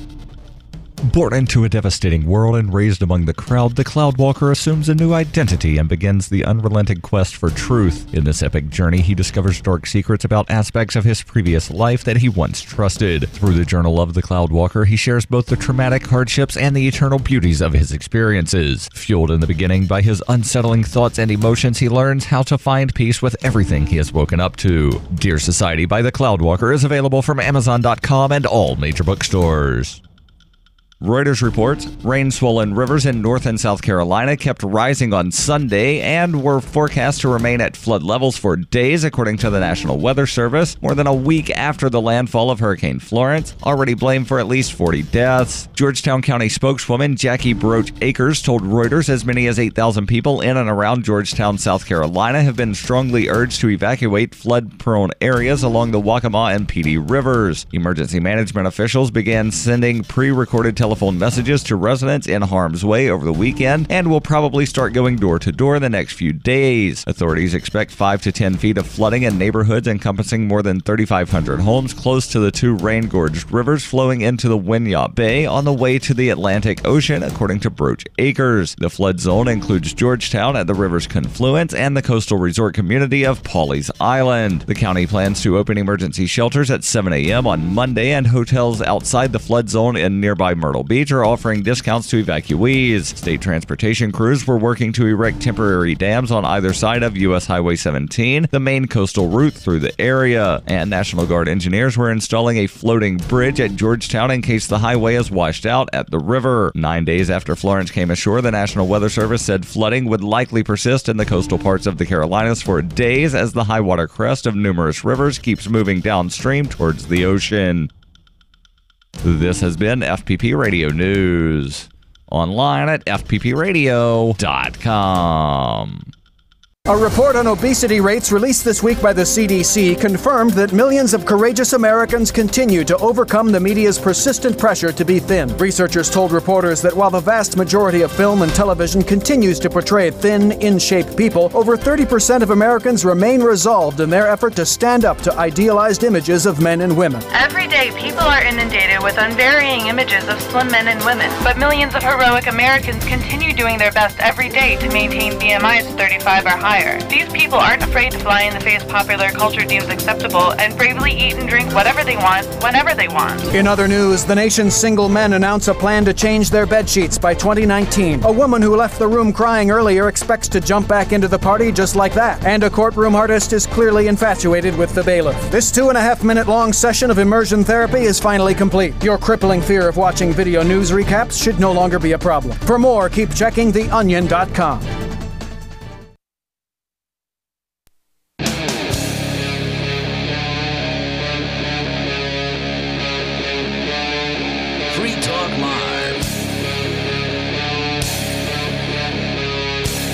It is Free Talk Live, and you can bring up anything that you want. We're talking about relationships, specifically parenting, and Melanie made the statement earlier that it is suboptimal for Mr. Mom, for a guy to stay at home and take care of a child or a baby and have mom, the actual mother, go off to work. And I just wanted some examples of exactly why you believe that is suboptimal. I mean, maybe there's scientific studies that show that those children are not as well developed or something. I don't know where you're going to go with this, but you were saying it has something to do with estrogen or chemicals that are present in a woman's body after birth Anyway, it's Ian, Melanie, and Mark with you here tonight. If you want to weigh into the discussion, our number is 855-450-FREE, like freedom. And I totally admit being completely ignorant about all things baby-related. I want nothing to do with children. I had a vasectomy at age 23 for that reason. But I do want to understand what you're saying as far as why this is suboptimal. Okay, so even if you don't believe that women are better evolved to raise kids, especially when they're younger, if someone who just had a kid is not well adapted to make as much money as possible. So having... What do you mean by that? They're not well adapted. They already had a job, presumably. They were already doing something. Okay, well, so if you get hit by a car, the fact that you had a job previously does not mean you're going to be as good as that job right after you get hit by a car. Are you likening having a child to being hit by a car? Kinda. Although getting hit by a car doesn't inject you with random hormones for the next year or two. So wait, are you saying it's suboptimal for the child or suboptimal for the woman because she can't go back to work because she's too messed up? She can go back to work. She could just, you can walk into a building and But you're saying up. They're too crazy? Like the woman, are you saying they're just too like nuts because of these hormones? Is that why they can't, in your opinion, shouldn't go back to work? Your body does not want you to be writing legal briefs, doing surgery, and constructing bridges right after it just pushed a baby out. 3 months after it just pushed a baby out of itself. Really? Okay. Now, Mark, you've had a baby with your wife. Did you notice some significant hormonal chemical changes that were noticeable after the fact for up to a year?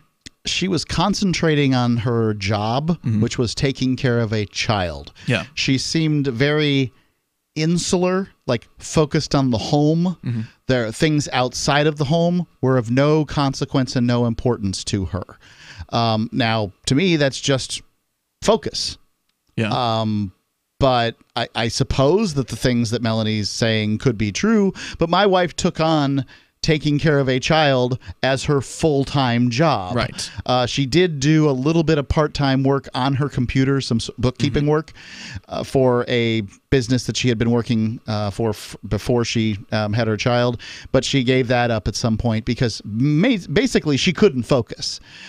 She couldn't get the job done because her child demanded her attention most of the time. She'd have to sort of put him down for a nap and then attempt to get everything she needed to get done during that nap time. Hard to do that. I mean, nigh impossible.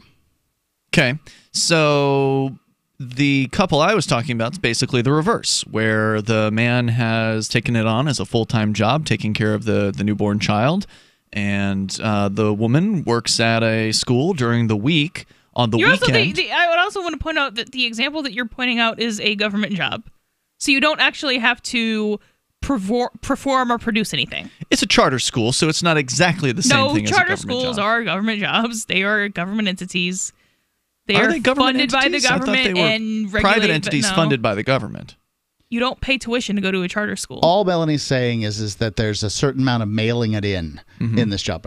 So it took what it took for her to get to that point. Yeah, and now she's set, is what you're saying. Yeah, to that. And that's all I'm saying. I don't know that it's true or false. I'm saying that's what she's Melanie's not here saying. to defend herself. She may be, she may say something very vehement against that, like, well, I do a lot of work in my job, blah, blah, blah. She runs the damn school, so, I mean, there's probably some responsibilities involved with that particular task. Okay, and it's not like, well, you're underperforming because you're not doing something else as opposed to the thing you're doing. Telling somebody, I want you to be a mother and I also want you to be an executive is like telling someone, I want you to be the CEO of Shell Oil, but I also want you to be the CEO of Walmart. It's like, pick one. This is ridiculous. If you try to do both, you're going to screw up at least one, but probably both.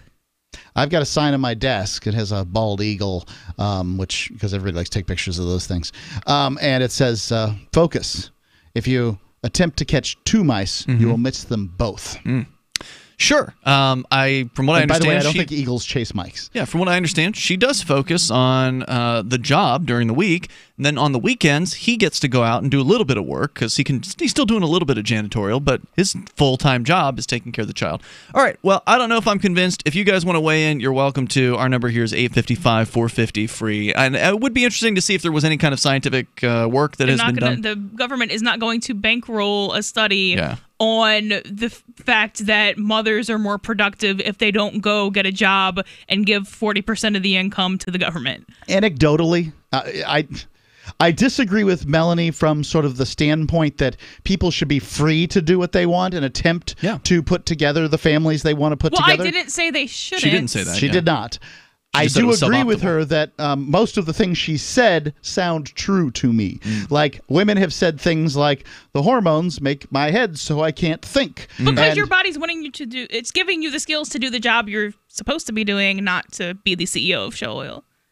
Okay. It's an interesting argument. The toll-free number again, 855-450-FREE. If you want to join us, you can do that. Also, our Discord on-air call-in line rooms are also available to you. Now, there's an interesting headline here that MarketWatch is reporting on. We've covered the ride-sharing world on occasion here on Free Talk Live, following some of the various different court hearings challenging the sort of the whole business model of Uber and Lyft, which have not been successful in the United States, but have been to some extent in the UK. So we've been following this for a while. Elizabeth Buchwald reporting over at MarketWatch that there's a new study from J.P. Morgan Chase Institute, and they found, allegedly, now it would be interesting to hear from some Uber and Lyft drivers out there, but they say here that Uber and Lyft drivers, or these online platforms, that the drivers are making less than half of what they did just 4 years ago, even as more and more people are drawn into working for them, which may be part of why they're making less. That's why. So they started off and they created a new market segment. Similar market segment to what was going on, which is taxi drivers. Right. But they created a new one and they said, we're going to get you involved. So they created sort of a loss leader in the form of high pay, or whatever the compensation was, and they've slowly backed that off to some extent. Yeah, it was 80%, then it went down to 75%, and it might even be at 70% now. I think different markets are a little different, but it makes sense. As labor enters the marketplace, labor becomes less valuable. Correct. Because supply and demand works in all segments of the marketplace, not just the ones you want it to work in. That's right. And according to this report, based on payments directed to 2.3 million families, showed that average monthly platform earnings dropped considerably by 53% between 2013 and 2017. The drivers in 2017 made $783 per month versus $1,469 in 2013. Now, I've also heard that there are ways to use the Uber and Lyft platforms to make nearly as much money as a person who does it full time by simply making yourself available in major markets during these what do they call the rush times, or God, yeah, we were just talking about that. Surge pricing time. So basically, if you just be available for surge driving, that essentially you'll make somewhere disproportionately large compared to somebody who does it full time. There's actually been studies on this, because I imagine it's hit and miss a lot of the time with that. So are you saying you've seen numbers? No, I've heard people say that. You've heard them say it, okay. Because I've talked to a lot of Uber people who do Uber for a living. Yeah. In the first quarter of 2014, nearly half of all drivers who work for on-demand platforms such as Uber and Lyft earn $900 a month or more. However, during the first quarter of 2018, less than 25% of drivers were able to earn more than $900, says the report. A limitation is it only took into account monthly earnings as opposed to hourly. The reason for this being that it was not possible for the researchers to extract hourly earnings data from customers' bank accounts. So maybe there's some more detail that needs to be looked at here. If you are a driver and you've been driving for the last several years in Uber, can you report the same findings? This is Free Talk Live. She's such a beautiful little puppy. I mean, we walk around the block and neighbors always say, her hair is so beautiful. Healthy and shiny and glossy. DINOVITE.com. Fatty acids, omega-3s, and omega-6s are great for healthy skin and soft, shiny coats. I would really recommend people starting their puppies on Dinovite before they get into what I would call the misery index. bad skin, bad ears, bad breath. Because if they're getting all their vitamins, micronutrients, microbials from the beginning, then you're not going to run into the problems associated with the allergies, grass, pollen, dust, dirt, fleas, ticks, you name it, and the itching and shedding down the road. Our vitamins and enzymes replace the nutrients cooked out of most commercial dog foods. Dynavite for life. This is Ed Lukasevic and Cindy Lukasevic, inviting you and your pets to Dynavite. 859-428-1000. DINOVITE.com. Your property and your family are precious. Protect them with Blink. Blink motion-activated HD cameras are wire-free, set up fast, and their batteries last up to 2 years. And Blink's live feed option lets you monitor what's happening in your home anytime, anywhere. No contracts, no subscriptions, and Blink works with Alexa. You can get 3 Blink cameras for way less than the other guys, plus an extra 15% off. Visit blinkprotect.com/FTL. blinkprotect.com/FTL. Blink is an Amazon company. The Bitcoin.com wallet is a simple and powerful full-featured wallet that allows you to send and receive Bitcoin, BTC, and Bitcoin Cash, BCH, with anyone, anywhere in the world. It supports both single and multi-signature wallets and is available in multiple languages. The Bitcoin.com wallet is available on Windows, Linux, Mac, Android, and iOS devices. Use the Bitcoin.com wallet to buy, send, store, and receive both Bitcoin, BTC, and Bitcoin Cash, BCH. Learn more at wallet.bitcoin.com. That's wallet.bitcoin.com. The American robin heralds the beginning of spring in temperate climates across North America. Its red breast makes it easily identifiable as the most disturbingly efficient murderer in the animal kingdom. Robins inculcate their young with these twisted maws. We see an adult robin feeding its young with the ripped-apart viscerae of an innocent worm. Like the Greek hero Atreus eating the flesh of his children at his own table, this black deed must surely curse the entire species. Even the most depraved acts of humanity pale in comparison to the robin's wickedness. Like idiot rapists, they commit their foul deeds with neither foresight nor hindsight. They live entirely in the present. Living beyond space and time, their god is the awful seething maelstrom of chaos at the center of the unfeeling universe. This is the Onion News Network. So you've heard all 3 hours of the latest episode of Free Talk Live, and you're still hungry for liberty-oriented audio content? Did you know that we have another 24/7 audio stream at LRN.FM? The Liberty Radio Network airs the latest episodes of some of the best liberty-oriented podcasts on the internet around the clock. In addition to recorded content, you'll also hear live shows like Free Talk Live, originating from our Keene, New Hampshire studio. So listen anytime at LRN.FM. That's LRN.FM.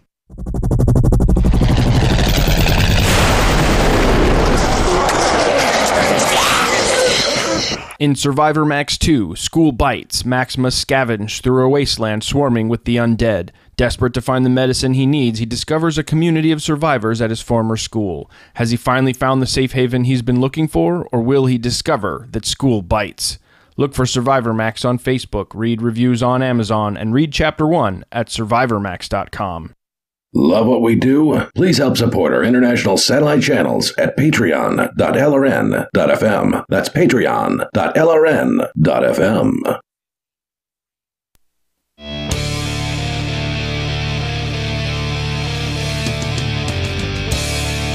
Free Talk Live, you dial toll-free, bring up whatever you want. The toll-free number is 855-450-FREE, like freedom. That's 855-450-3733. Also, we do have the Discord on-air call-in line rooms. People are talking religion in there right now. Sometimes they talk about what we talk about on the air, sometimes totally different. So get on over to discord.lrn.fm. You can interact with other Free Talk Live listeners there. And I do want to let you know about Anarchapulco. We're going, Mark, you and I. Yeah, it's going to be great. We're going back. Anarchapulco is a great event. It's going to be year number 4 of this event. I've had the chance to go to 2 of them. And Mark, you've been to 3, I believe, of the 4. This is. I haven't seen one of them. Wait, have there already been 4, or is this year 5? This is the 1, 2, 3. You've been to 3, and you missed one, so this must be year 5. This is year 5. Yeah. Yes, coming up is year 5 for Anarchapulco. Maybe I was confusing them with the Texas Bitcoin Conference, another great conference.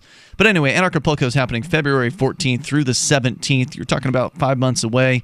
It's time to start buying your tickets now because it's already over half of the way to sold out. And that's, it's amazing. I can't change that. Fast these tickets have been going. But then again, maybe we shouldn't be so surprised because Ron Paul's coming back. Yeah, I want to thank everybody who has used our code to. Have you gotten some feedback that people have been using it? Yeah, they have. Good. Who have purchased tickets using our code. We've been raving about this event for years. It's great, and I'm looking forward to seeing you. Please stop by the table, say hi. We're gonna have a great time. It's fun to go to. Just as an aside on kind of where we are in Acapulco. It's right on the beach, a huge resort right on the beach. It's just a beautiful location. It's cool to be able to go to these resorts and you don't have to pay that much money to stay in these hotel rooms. Comparative, right? Compared to getting the same quality of a hotel in, say, the United States, it's like.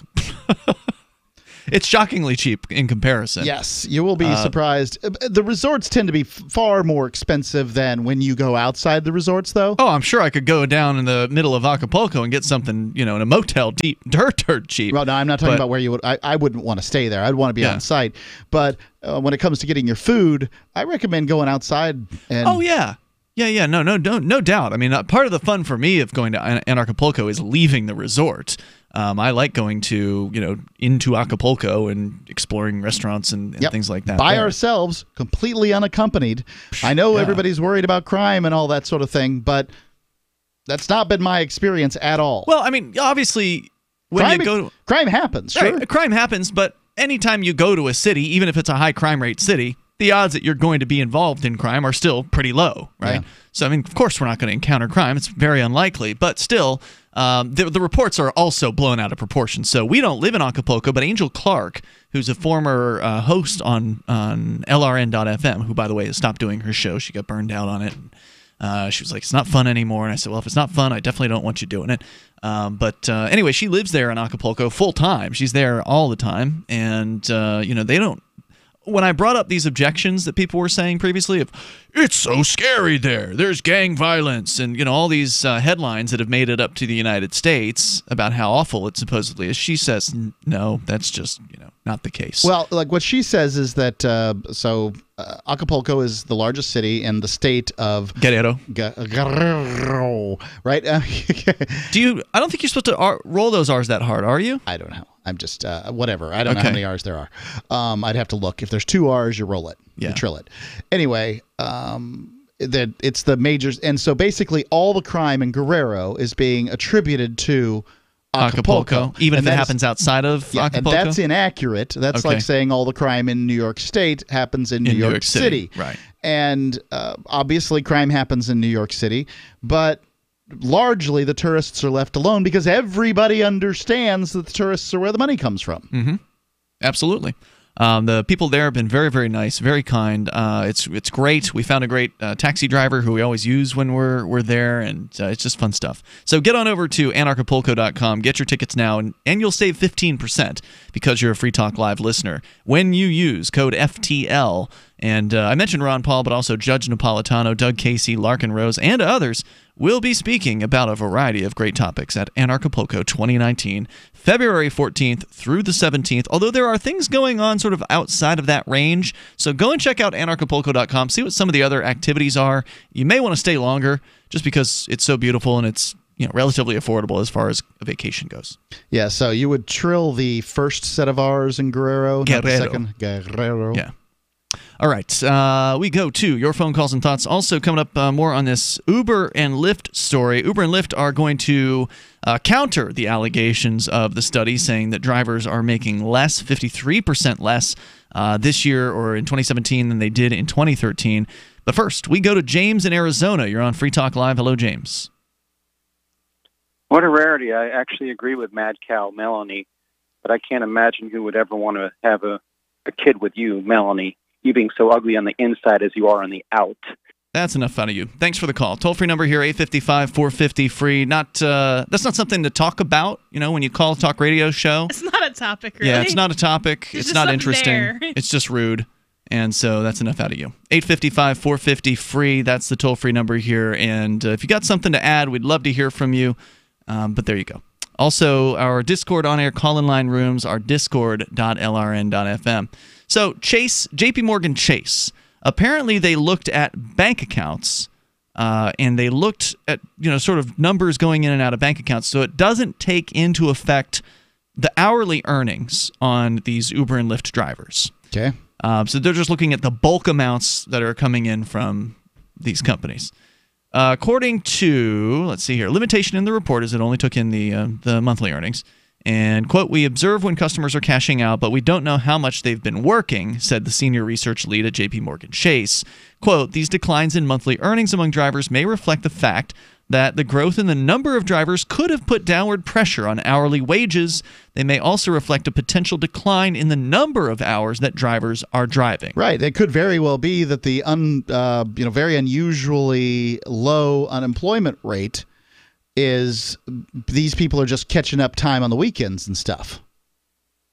I mean, I did that when I was I lost my job in radio, got a job driving a cab, and then I kept that job driving a cab just on the weekends to keep spending money coming in as I was sort of building up the business and the new radio station that we all started. And I was making less money from that company. Right. But that didn't mean I was making less money. Overall, is what you're saying.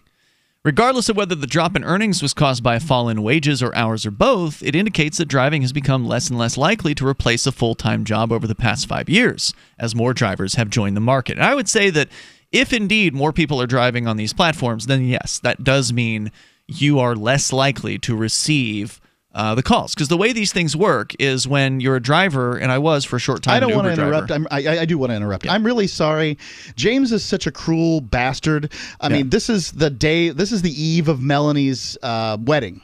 Right? Like she's getting married tomorrow, and somebody wants to call in and just be insulting for no particularly good reason. I mean, what a vile-filled, evil person. Somebody who claims that all the rest of us are going to hell, just can't do anything else but call into a nationally syndicated radio program, and the first thing that they've got to, nothing smart comes out of his mouth. Middle school level. Just vile, disgusting stuff. It's pathetic. No wonder he lives at home with his parents and has no life. I hear he moves all around now. I don't know. Oh, yeah? Yeah, I believe it when I see it. I don't know what to believe. All right, more coming up here in moments. 855, 450, free. Water is the single most important thing your body needs, so you want to be sure it's the best for you and your family. Since 2005, thousands have depended on Berkey purified water. The Berkey Guy provides the lowest priced filtration systems in every size. For incredibly delicious water now and in an emergency, get to GoBerkey.com or call 877-886-3653. 877-886-3653. GoBerkey.com. Hear that? That's the sound of a house being trashed while a gang of thieves ransack the place. And what they don't steal will be destroyed. This year, resolve not to be the next victim of a break-in. Go to faketv.com and discover a device that creates the illusion someone inside is watching TV, even when you're miles away. Security is a mindset, and Fake TV should be part of your security solution. Be vigilant, but not fearful. faketv.com. Since time began, tyrants have taken aim at personal liberties. Now there's a movie that aims back. The government has no more right to tell us what to put in our bodies than they have to take our guns or tell us what books we can read. 6 drug police were eaten by bears while raiding a marijuana farm. On your knees, you dirty hippie! Jesus. On your knees! What's the problem, officer? Today, many cops who enforce pot laws do so only because it provides them with cushy jobs, good benefits, and a chance to push people around. I was an undercover narcotics officer. The drug war is nothing but a farce. The Second Amendment says you gotta keep you and your gat intact. Guns and Weed, The Road to Freedom. A film by Michael W. Dean and Nima Vadati. DVD available now at gunsandweed.com or on Amazon. That's gunsandweed.com. Makes the perfect gift. Remember, that's gunsandweed.com. I love My Magic Mud. I drink a lot of coffee. I had stains on my teeth. Then I found My Magic Mud, and I was told it would remove stains. So I paid attention when I brushed the first time. My Magic Mud is black tooth powder, and the difference it made in my teeth in one application was noticeable. With 4, my teeth were as white as you normal folks out there. Please go to mymagicmud.com and buy a jar. There's 150 applications for $25. You can use Bitcoin, mymagicmud.com. LRN.FM is proud to announce our official listening apps for Android and iOS devices. Now you can easily tune into our streams anywhere, anytime on your smartphone or tablet. Just visit apps.lrn.fm or search for LRN.FM in the Android or Apple app stores. Please download, rate us 5 stars, then share the link on your social media and let your friends and family know how you're listening to LRN.FM. Download it now, free at apps.lrn.fm. Hey guys, Mark Claire here, lionsofliberty.com, where we strive to advance the ideas of liberty daily. We bring you the Morning Roar. That's right, every Monday to Friday we'll have a brand new edition of the Morning Roar, where we provide a roundup of some news stories that you may not find in the mainstream media or even in your typical social media newsfeed. We find stories that relate to the ideas of liberty and provide you with our liberty perspective on them. Every Monday, we have our longest-running feature, Mondays with Murray, named after the great libertarian Murray Rothbard, where we'll examine an article or an excerpt from his works and help convey his view, along with our little spin as well. We wrap it all up every Friday with Felony Friday, where our own John Odermatt goes out and takes a look at some sort of felony. There's felonies committed every day, you know, whether it's a felony committed by the police, a politician, or even an average citizen. You can find all of this and so much more over at lionsofliberty.com. Advancing the ideas of liberty daily. This is the Liberty Radio Network, broadcasting the latest liberty-oriented audio content 24 hours a day at LRN.FM.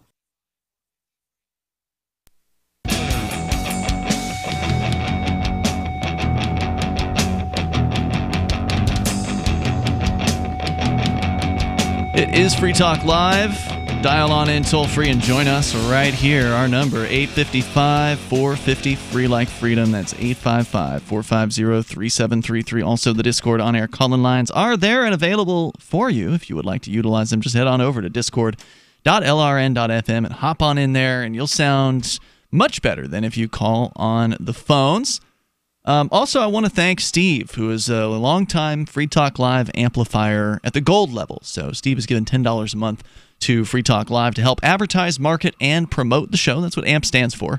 And it is a budget that we use to, well, do those things, to get the word out to other radio stations about Free Talk Live. We got 190 radio stations today, and I would dare say most of them are on board because of the AMP program, because we have consistent outreach going out to these radio stations. We do advertising in Talkers Magazine on their newsletters that they do on a daily basis. We're in once a week on a prominent position in one of those newsletters. And we've been going to their conventions every single year for like 13 years now at this point. It's all because of Free Talk Live listeners like you getting behind the show in the AMP program. Listeners like Steve. And it's super easy to do. You can use PayPal, you can use credit card, you can use Bitcoin, BTC. Just go and get signed up over at amp.freetalklive.com. And you get perks, of course, like access to the AMP-only call-in lines, the AMP-only Facebook group. There's also the supporters chat rooms that we have on our Discord chat. You get a special Free Talk Live badge on our forum. There are other things. Go and get the list of perks over at amp.freetalklive.com. amp.freetalklive.com as we go to one of those Discord on-air call-in line rooms to Gene the Christian Anarchist. You're on Free Talk Live. Hi, guys. Hey there. Yeah, I've been sitting here the whole show trying to think of something to call in about, and all I come up with is the same old political nonsense that I usually talk about. But I finally thought of something. All right, yeah, let's hear it. This is something I haven't talked about before. My favorite computer games. Really? And, all right. Sure, maybe somebody else will have some ideas. Now, I'm an wait. old fart. Are these favorites of all time or favorites of the moment, or what kind of time frame are we talking about? No, basically the favorite games for me. And, you know, I'm older than most of you guys. So, I mean, I was around. I used to play Pong when it came out. Yep, I used to put quarters in to play Pong. But anyway, there's a game for Nintendo that I just love to play this game. It was over 20 years ago. It was called Zelda. Yeah. Which one? The first one? Well, all three of them. I played. There's them been all. a bunch of them, but you mean for the Nintendo Entertainment System, the original platform? The first three, and then another one that I played that most other people never heard of is Lolo. Mm-hmm. Okay. I'm not familiar with that one, but I had certainly heard of Zelda. Is that Lolo? You're like a little ball creature or something, right? Well, yeah, you're. It's basically a maze. I think it's a 10 by 10 maze, and you try to get through the maze without getting killed by the hazards that are on the maze. And that one, I like it so much that I have a emulator on my phone so that I can run that on my phone. That's fun. When I'm sitting around, of course, that is again a very, very ancient game. Now, how does it perform on the phone? I mean, is it like, to me, whenever I've tried games on phones, whenever I tried emulators. Well, I mean, emulators are great on a computer, but like if there's like for me, the phone doesn't have real buttons, right? Because most phones don't have buttons anymore. It's just a flat screen, so it just doesn't feel the same at all as playing like with a video game controller, does it? Yeah, it doesn't feel the same. And actually, I have in my hand here that I was sitting on my desk. I just picked it up. It's a little Bluetooth joystick that you can get for your phone. Yeah, a little Bluetooth gaming joystick. Now that's and you get smart. them on eBay. Yeah, they're like $10 on eBay. You know, they're cheap. But okay. I generally just use these, the synthesized or the emulator interface, and it usually wasn't too bad, especially for a game like Lolo where you don't have to, you're just basically moving a piece trying to get through the maze. Yeah. Let's see. There were some other good ones. Of course, I was big into the first shoot 'em up. The first shoot 'em up, like you talking about, like a space shooter kind of thing? No, the first 3D maze, the first 3D first person. No, we're talking about before NES. Doom. It was before Doom. You talking about NES still, or are you talking about computer games? What This platform? is a computer game. Okay, I'll give you a chance to think about it. Wolfenstein 3D. Wolfenstein was there, but then this one was right after Wolfenstein. Okay. But I played both of them, and I really liked them. But of course, now they're just, they're ancient and no longer very entertaining for most people. So I played on the Atari 2600. I think my favorite game there was it was an RPG called Adventure. Mm-hmm. And That's a good one. I was constantly trying to find what would happen if you took the magic dot and when we took it across the line. I could never quite get that done. I'd done the game over and over, but I spent many hours going into the castle, getting the magic dot, bringing it back, and then attempting to get across this line that had this special area or something. I think my memory of that game is better than what the game actually is. I think it's probably just a crappy game. Oh, it was a crappy game, but I remember I liking really it. loved it. Yeah, I remember liking it as a kid. Well, I mean, you have to compare them to their time. You can't compare them to the video games we play now. Well, no, I mean, but no, I am comparing it to its time as far as like when you're younger, games are different than when you're older, and I just don't have the there's quite a few that I've played, and I just don't go. I used to just play console games. I never even watched television. I wouldn't watch movies. Yeah. I just played console games, and it was. Go ahead. It was Duke Nukem. That was the name. I was Duke Nukem 3D, or the original Duke I Nukem. love that game. And I didn't like the new release. Because Duke Nukem was a side scroller. Are you talking about the side scrolling original Duke Nukem, or are you talking about Duke Nukem 3D, where you're in a more like a Doom style? Yeah, okay, 3D. Yeah, the 3D. That was actually post Doom. That was after Doom. That came after Doom. Right. Yeah. And then there was the 10 years later or 20 years later, whatever, they finally came out with the sequel to it, or the newer version, and it was just awful. Oh, I bet it was. Yeah, that was one of those games that they just kept delaying and delaying and delaying, and literally, you're right, it took them 2 decades to finally come up with a sequel to that game. For listeners that don't know, Duke Nukem 3D was sort of noteworthy because Duke Nukem was kind of this wisecracking character, this sort of misogynistic character. Well, his name was Nukem. Yeah, well, the lines that he would say were also like, he'd walk up to a girl and say something salacious or whatever. But the difference there was the characters in all the games previously weren't characters at all. In Doom or in Wolfenstein, they're just you, right? You're just the person in the behind the camera. You're shooting everything that moves. In Duke Nukem, he had a personality. He said things. He interacted more with the environment. You could do things like drink from a toilet or a water fountain, and things like that. It would heal you slightly if you drank water in the game, and it was fairly offensive as well. Don't forget there was a pinball game there, and he'd walk up to it and say, "I don't have time to play with myself." Yeah, things like that. So fun lines like that. So it was one of the first ones that did that. Fun stuff. It was kind of racy, yeah. Yeah, absolutely was. In fact, it was some people I'm sure found it very, very offensive. You would walk into, in some places in the game, there would be like a sex shop that you'd go into. There were strippers that you could give money to, and then they'd flash you. It wouldn't be like, you wouldn't see their breasts, but they'd kind of flash you tasseled breasts, basically. So it was still pretty risque for 1995 or 4 or whenever it was that this came out. And I've also got like 3 old Commodore 64s stored away. I keep threatening to take them out, and see if any of them actually work. I have just a computer. Several of the drives and 3 of the computers, and I have the Are they MIDI worth anything? keyboard. Can you sell a working Commodore 64 for any good money? Not from what I've seen on eBay. Maybe $100 or something. They're not. They're not like big collector's items or anything. Well, of course, as time goes on, even the game systems that are prolific, like the Nintendo Entertainment System, they just break. And so over all the years, they're falling off in the numbers of them that are available in working order. That it gets harder and harder to find those things.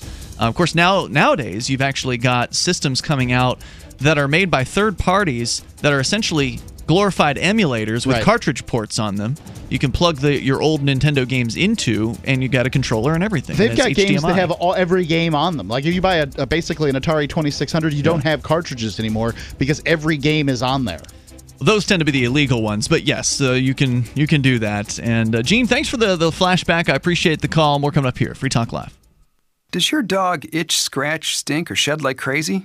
Come to Dynavite for help. Order a 90-day supply of Dynavite. Dynavite for life. Pick up 2 tubes of Doggo Suds. Get the 3rd tube free. Peppermint, tea tree, lavender, Doggo Sud shampoo. Made with all-natural coconut, jojoba, aloe. Great for healthy skin and soft, shiny coats. But no itchy, harsh chemicals. Lather up, rinse away. Try Doggo Suds. Buy 2, get 1 free. At Dynavite.com. DINOVITE.com.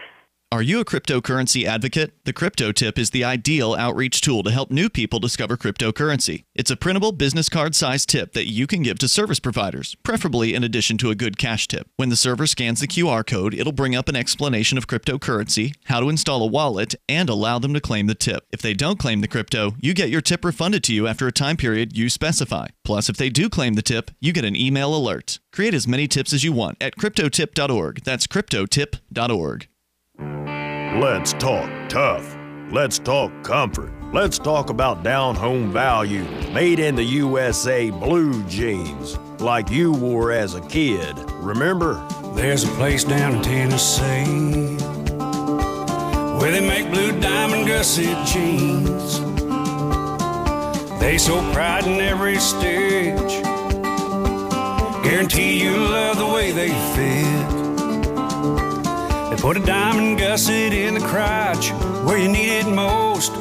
Blue diamond gussets got it, others don't. For good old-fashioned comfort, get Diamond Gusset jeans. Every stitch guaranteed. And our Defender motorcycle jean comes Kevlar reinforced. See them at GUSSET.com, that's gusset.com, or call 888-848-7738. That's 888-848-7738. Diamond Gusset jeans got it, others don't.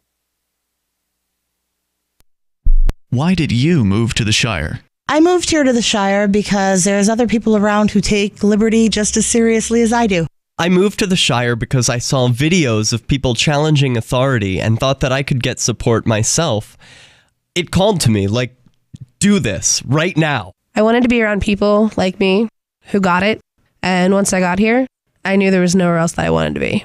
I've always wanted to change the world, so I moved to the Shire to join people who were actually working towards doing the same thing. The people here are awesome, loving, and positive. It was for the adventure and for the feeling of something important is happening here, and I just wanted to come to sort of be part of that. Visit ShireSociety.com to read and sign the Shire Society Declaration and learn the reasons why, if you love liberty, you should immigrate to the Shire. Plus, add yourself to the Shire map at ShireSociety.com. That's ShireSociety.com. There are lots of ways to listen to Free Talk Live. Our podcast has been around since podcasts began, and now the FTL feed is loaded with content besides our full show archives. Did you know that we make it easy for you to customize your podcast subscriptions? We have different feeds, one that includes only our full shows, one with just the Daily Digest, and one with just the Edgington Post. You decide what you listen to. It's quick and easy to customize your feeds at feeds.freetalklive.com. That's feeds.freetalklive.com.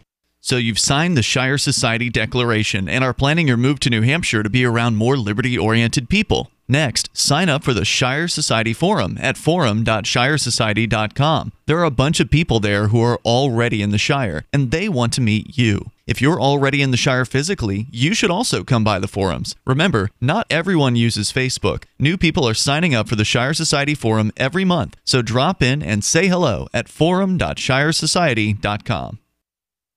You can sign up to receive the latest about the Liberty Radio Network via our email updates at updates.lrn.fm. That's updates.lrn.fm.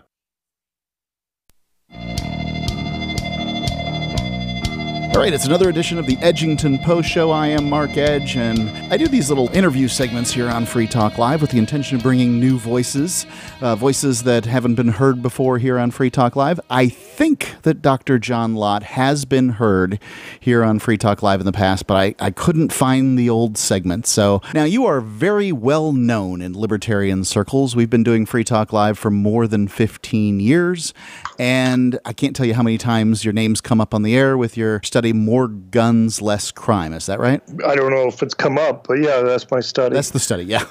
You don't come like a demon when you're summoned, sadly. So you've got a new bit of info out that I wanted to dig into a little bit, but I want to talk to you about just sort of the study originally, too, because some things have always kind of made me wonder about it. So first off, apparently concealed carry rates are going up with women and minorities. Can you tell me a little more about that? It's going up for everybody, but it's particularly going up faster for women and minorities, Asians and blacks in particular. Right now, there's about 17.3 million concealed carry handgun permit holders in the United States. Back in 2007, you were talking about 4.6 million. So that's a pretty hefty increase, and it's gone up every year. This last year, there was an increase of almost 900,000 concealed handgun permits. One thing that kind of makes it amazing that it's been going up so much is that there are now 14 states where in all or virtually all of those states, you no longer need a concealed carry permit to carry. And people still get permits in those states if they travel outside the state and they want to be able to, and the state has reciprocity agreements with other states. But usually permits fall after they no longer require people to have permits. And yet, despite having 14 states where you don't need a permit, the total number of permits has continued to rise. And the growth has been fastest, though, as you raise the point, for women and minorities. Over the last 6 years, the permit rate for women has increased about a little bit over 100% faster than for men. And for Asians, it's about 29% faster than for whites. And for blacks, it's about 20% faster than for whites. I think it's important because I think women and blacks in particular, because I think they're the ones who benefit the most from having concealed handgun permits. If my research convinces me of anything, it's basically the people who are most likely victims of violent crime, or the people who are relatively weaker physically, women and the elderly, who benefit the most from being able to go and protect themselves. In the United States, it's basically poor blacks who live in high crime urban areas who are the most likely victims of violent crime. And while the police are extremely important in stopping crime, they almost always arrive on the crime scene after the crimes occurred. And the question is, what should people do when they're having to confront a criminal by themselves? And for those who confront criminals at a pretty high rate, they benefit much more from having a gun. For women, it's basically a question of strength. You're usually talking about young male criminals attacking the victims. And when you're talking about a male attacking a female, there's a lot larger strength difference that exists there than a man attacking another man. And the presence of a gun represents a much bigger relative change in a woman's ability to go and resist an attack than it does for a man. We live in an amazing time. It's only been a blink of an eye as far as historical time period here where the weak have been able to defend themselves individually against the strong. I think that that's something that rarely gets said about handguns as a compliment, because people are always so worried something bad's going to happen. And certainly there's big news stories where bad things happen. I know you're a hard numbers guy. Do you have any speculation, though, as to why the numbers have increased for women and blacks getting concealed carry permits? Well, I would say it corresponds to the changes that we've seen in polling numbers about those groups' perceptions about whether or not guns make them safer or not. Over the last 5 years, Pew does these regular surveys, and they go and ask people, do you think guns make you safer or not? And you now have a clear majority of both women and blacks who say that owning a gun makes them and their family safer. And I think the change in carrying rates for both of those two groups corresponds fairly closely with the change in their views about guns. It's been some time since I looked this up, but the crime rates for concealed carry permit holders, the violent crime rates for concealed carry permit holders, is often comparable to the lowest European country crimes, from what I've seen. Concealed carry permit holders, if you're talking about crimes by permit holders, correct. Is that what you're talking about? Right. Well, I mean, it's unbelievably low compared to Europe. You're talking about concealed carry permit holders lose their permits for any type of firearms-related violation at thousands or tens of thousands of 1 percentage point. Just to give you a comparison, police are rarely convicted of any type of firearms-related violation, and yet they're convicted of firearms violations about 10 times more frequently than permit holders lose their permits. Now, you can lose a permit for a firearms violation either because you're convicted, or it could be something like you're forgetting to have your permit with you when you're carrying a gun, or you accidentally go into a gun-free zone. You're not going to get necessarily convicted for those things, but you'll still lose your permit. So even though the categories are broader for permit holders, it's still like a tenth the rate for police. And police are convicted of firearms-related violations at less than a 20th the rate of the general population. So you get some idea how incredibly law-abiding permit holders are. So, I mean, this is a tiny, tiny fraction of the crime rate in Europe. I mean, it's not even comparable. So would we magically make the world a crime-free place if we made everybody a concealed carry permit holder? No, I mean, there's a question of who carries and who doesn't, right? I mean, you have the type of person who's going to commit a crime probably doesn't see any reason or benefit for going and getting a concealed carry permit.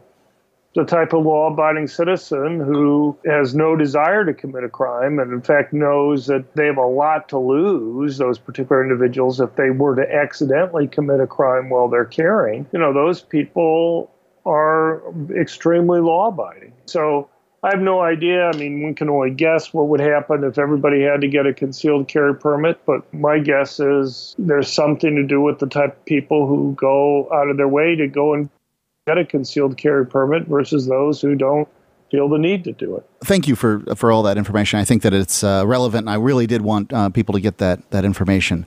I've had lots of questions about the premise of your book, More Guns, Less Crime, and I guess it's because there's lots of information that's put out that suggests that some people are suggesting that guns are related to crime in the fact that more guns means more crime. You take the opposite posit. When I look, I often find that it doesn't seem to be related too much. So if I look at, like Texas and Oklahoma, these places have high gun ownership and often high crime. If I look at New Hampshire and Vermont, these places have high gun ownership and low crime. We can find places that have low gun ownership and high crime, and obviously you find places like New York City and Chicago, and then there's places that have low gun ownership and low crime. I can't wrap my mind around it. Can you explain a little further? Well, I can tell you haven't read any of my books. I have read the excerpts from them, but you're right. I have not sat down with More Guns, Less Crime. Right. Well, I mean, I go through this in all my different books that deal with any type of empirical issue, not just on guns, but any of the other 8 books I've written.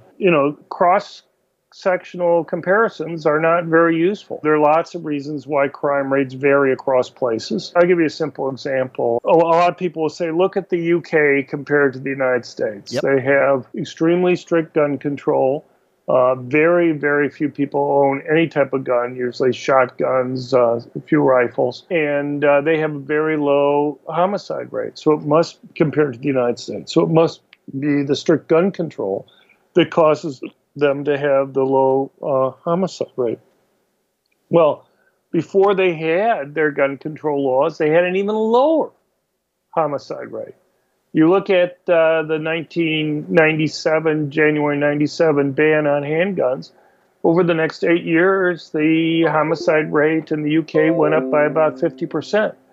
It only started coming back down in the 9th year because they had a huge 14% increase in just 2 years and about an 18% increase over 4 years in the number of police in the country. So I would argue that they have a low homicide rate despite having strict gun control laws, not because of them. That's the same thing everywhere. There are very few academics that make purely cross-sectional comparisons. Every once in a while, you see some stupid article in the New York Times or something. One example I went through one of my books in the New York Times, they said, look, the murder rate is higher in states with the death penalty than states without the death penalty.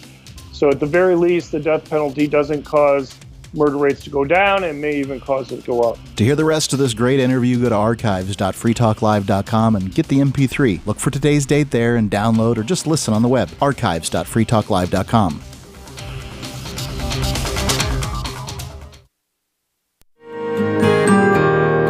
So the protection of life, liberty, and property is what the Free State Project is all about. But it's an effort to move 20,000 people who understand. It's about demonstrating to the entire country that, yeah, we can have a free market, a truly free market. Making it just a freer, great place to live. It's the world's largest voluntarist libertarian community, and it's only getting bigger. That's amazing, to be able to move to a place where other people passionately believe in being free and independent. What the Free State Project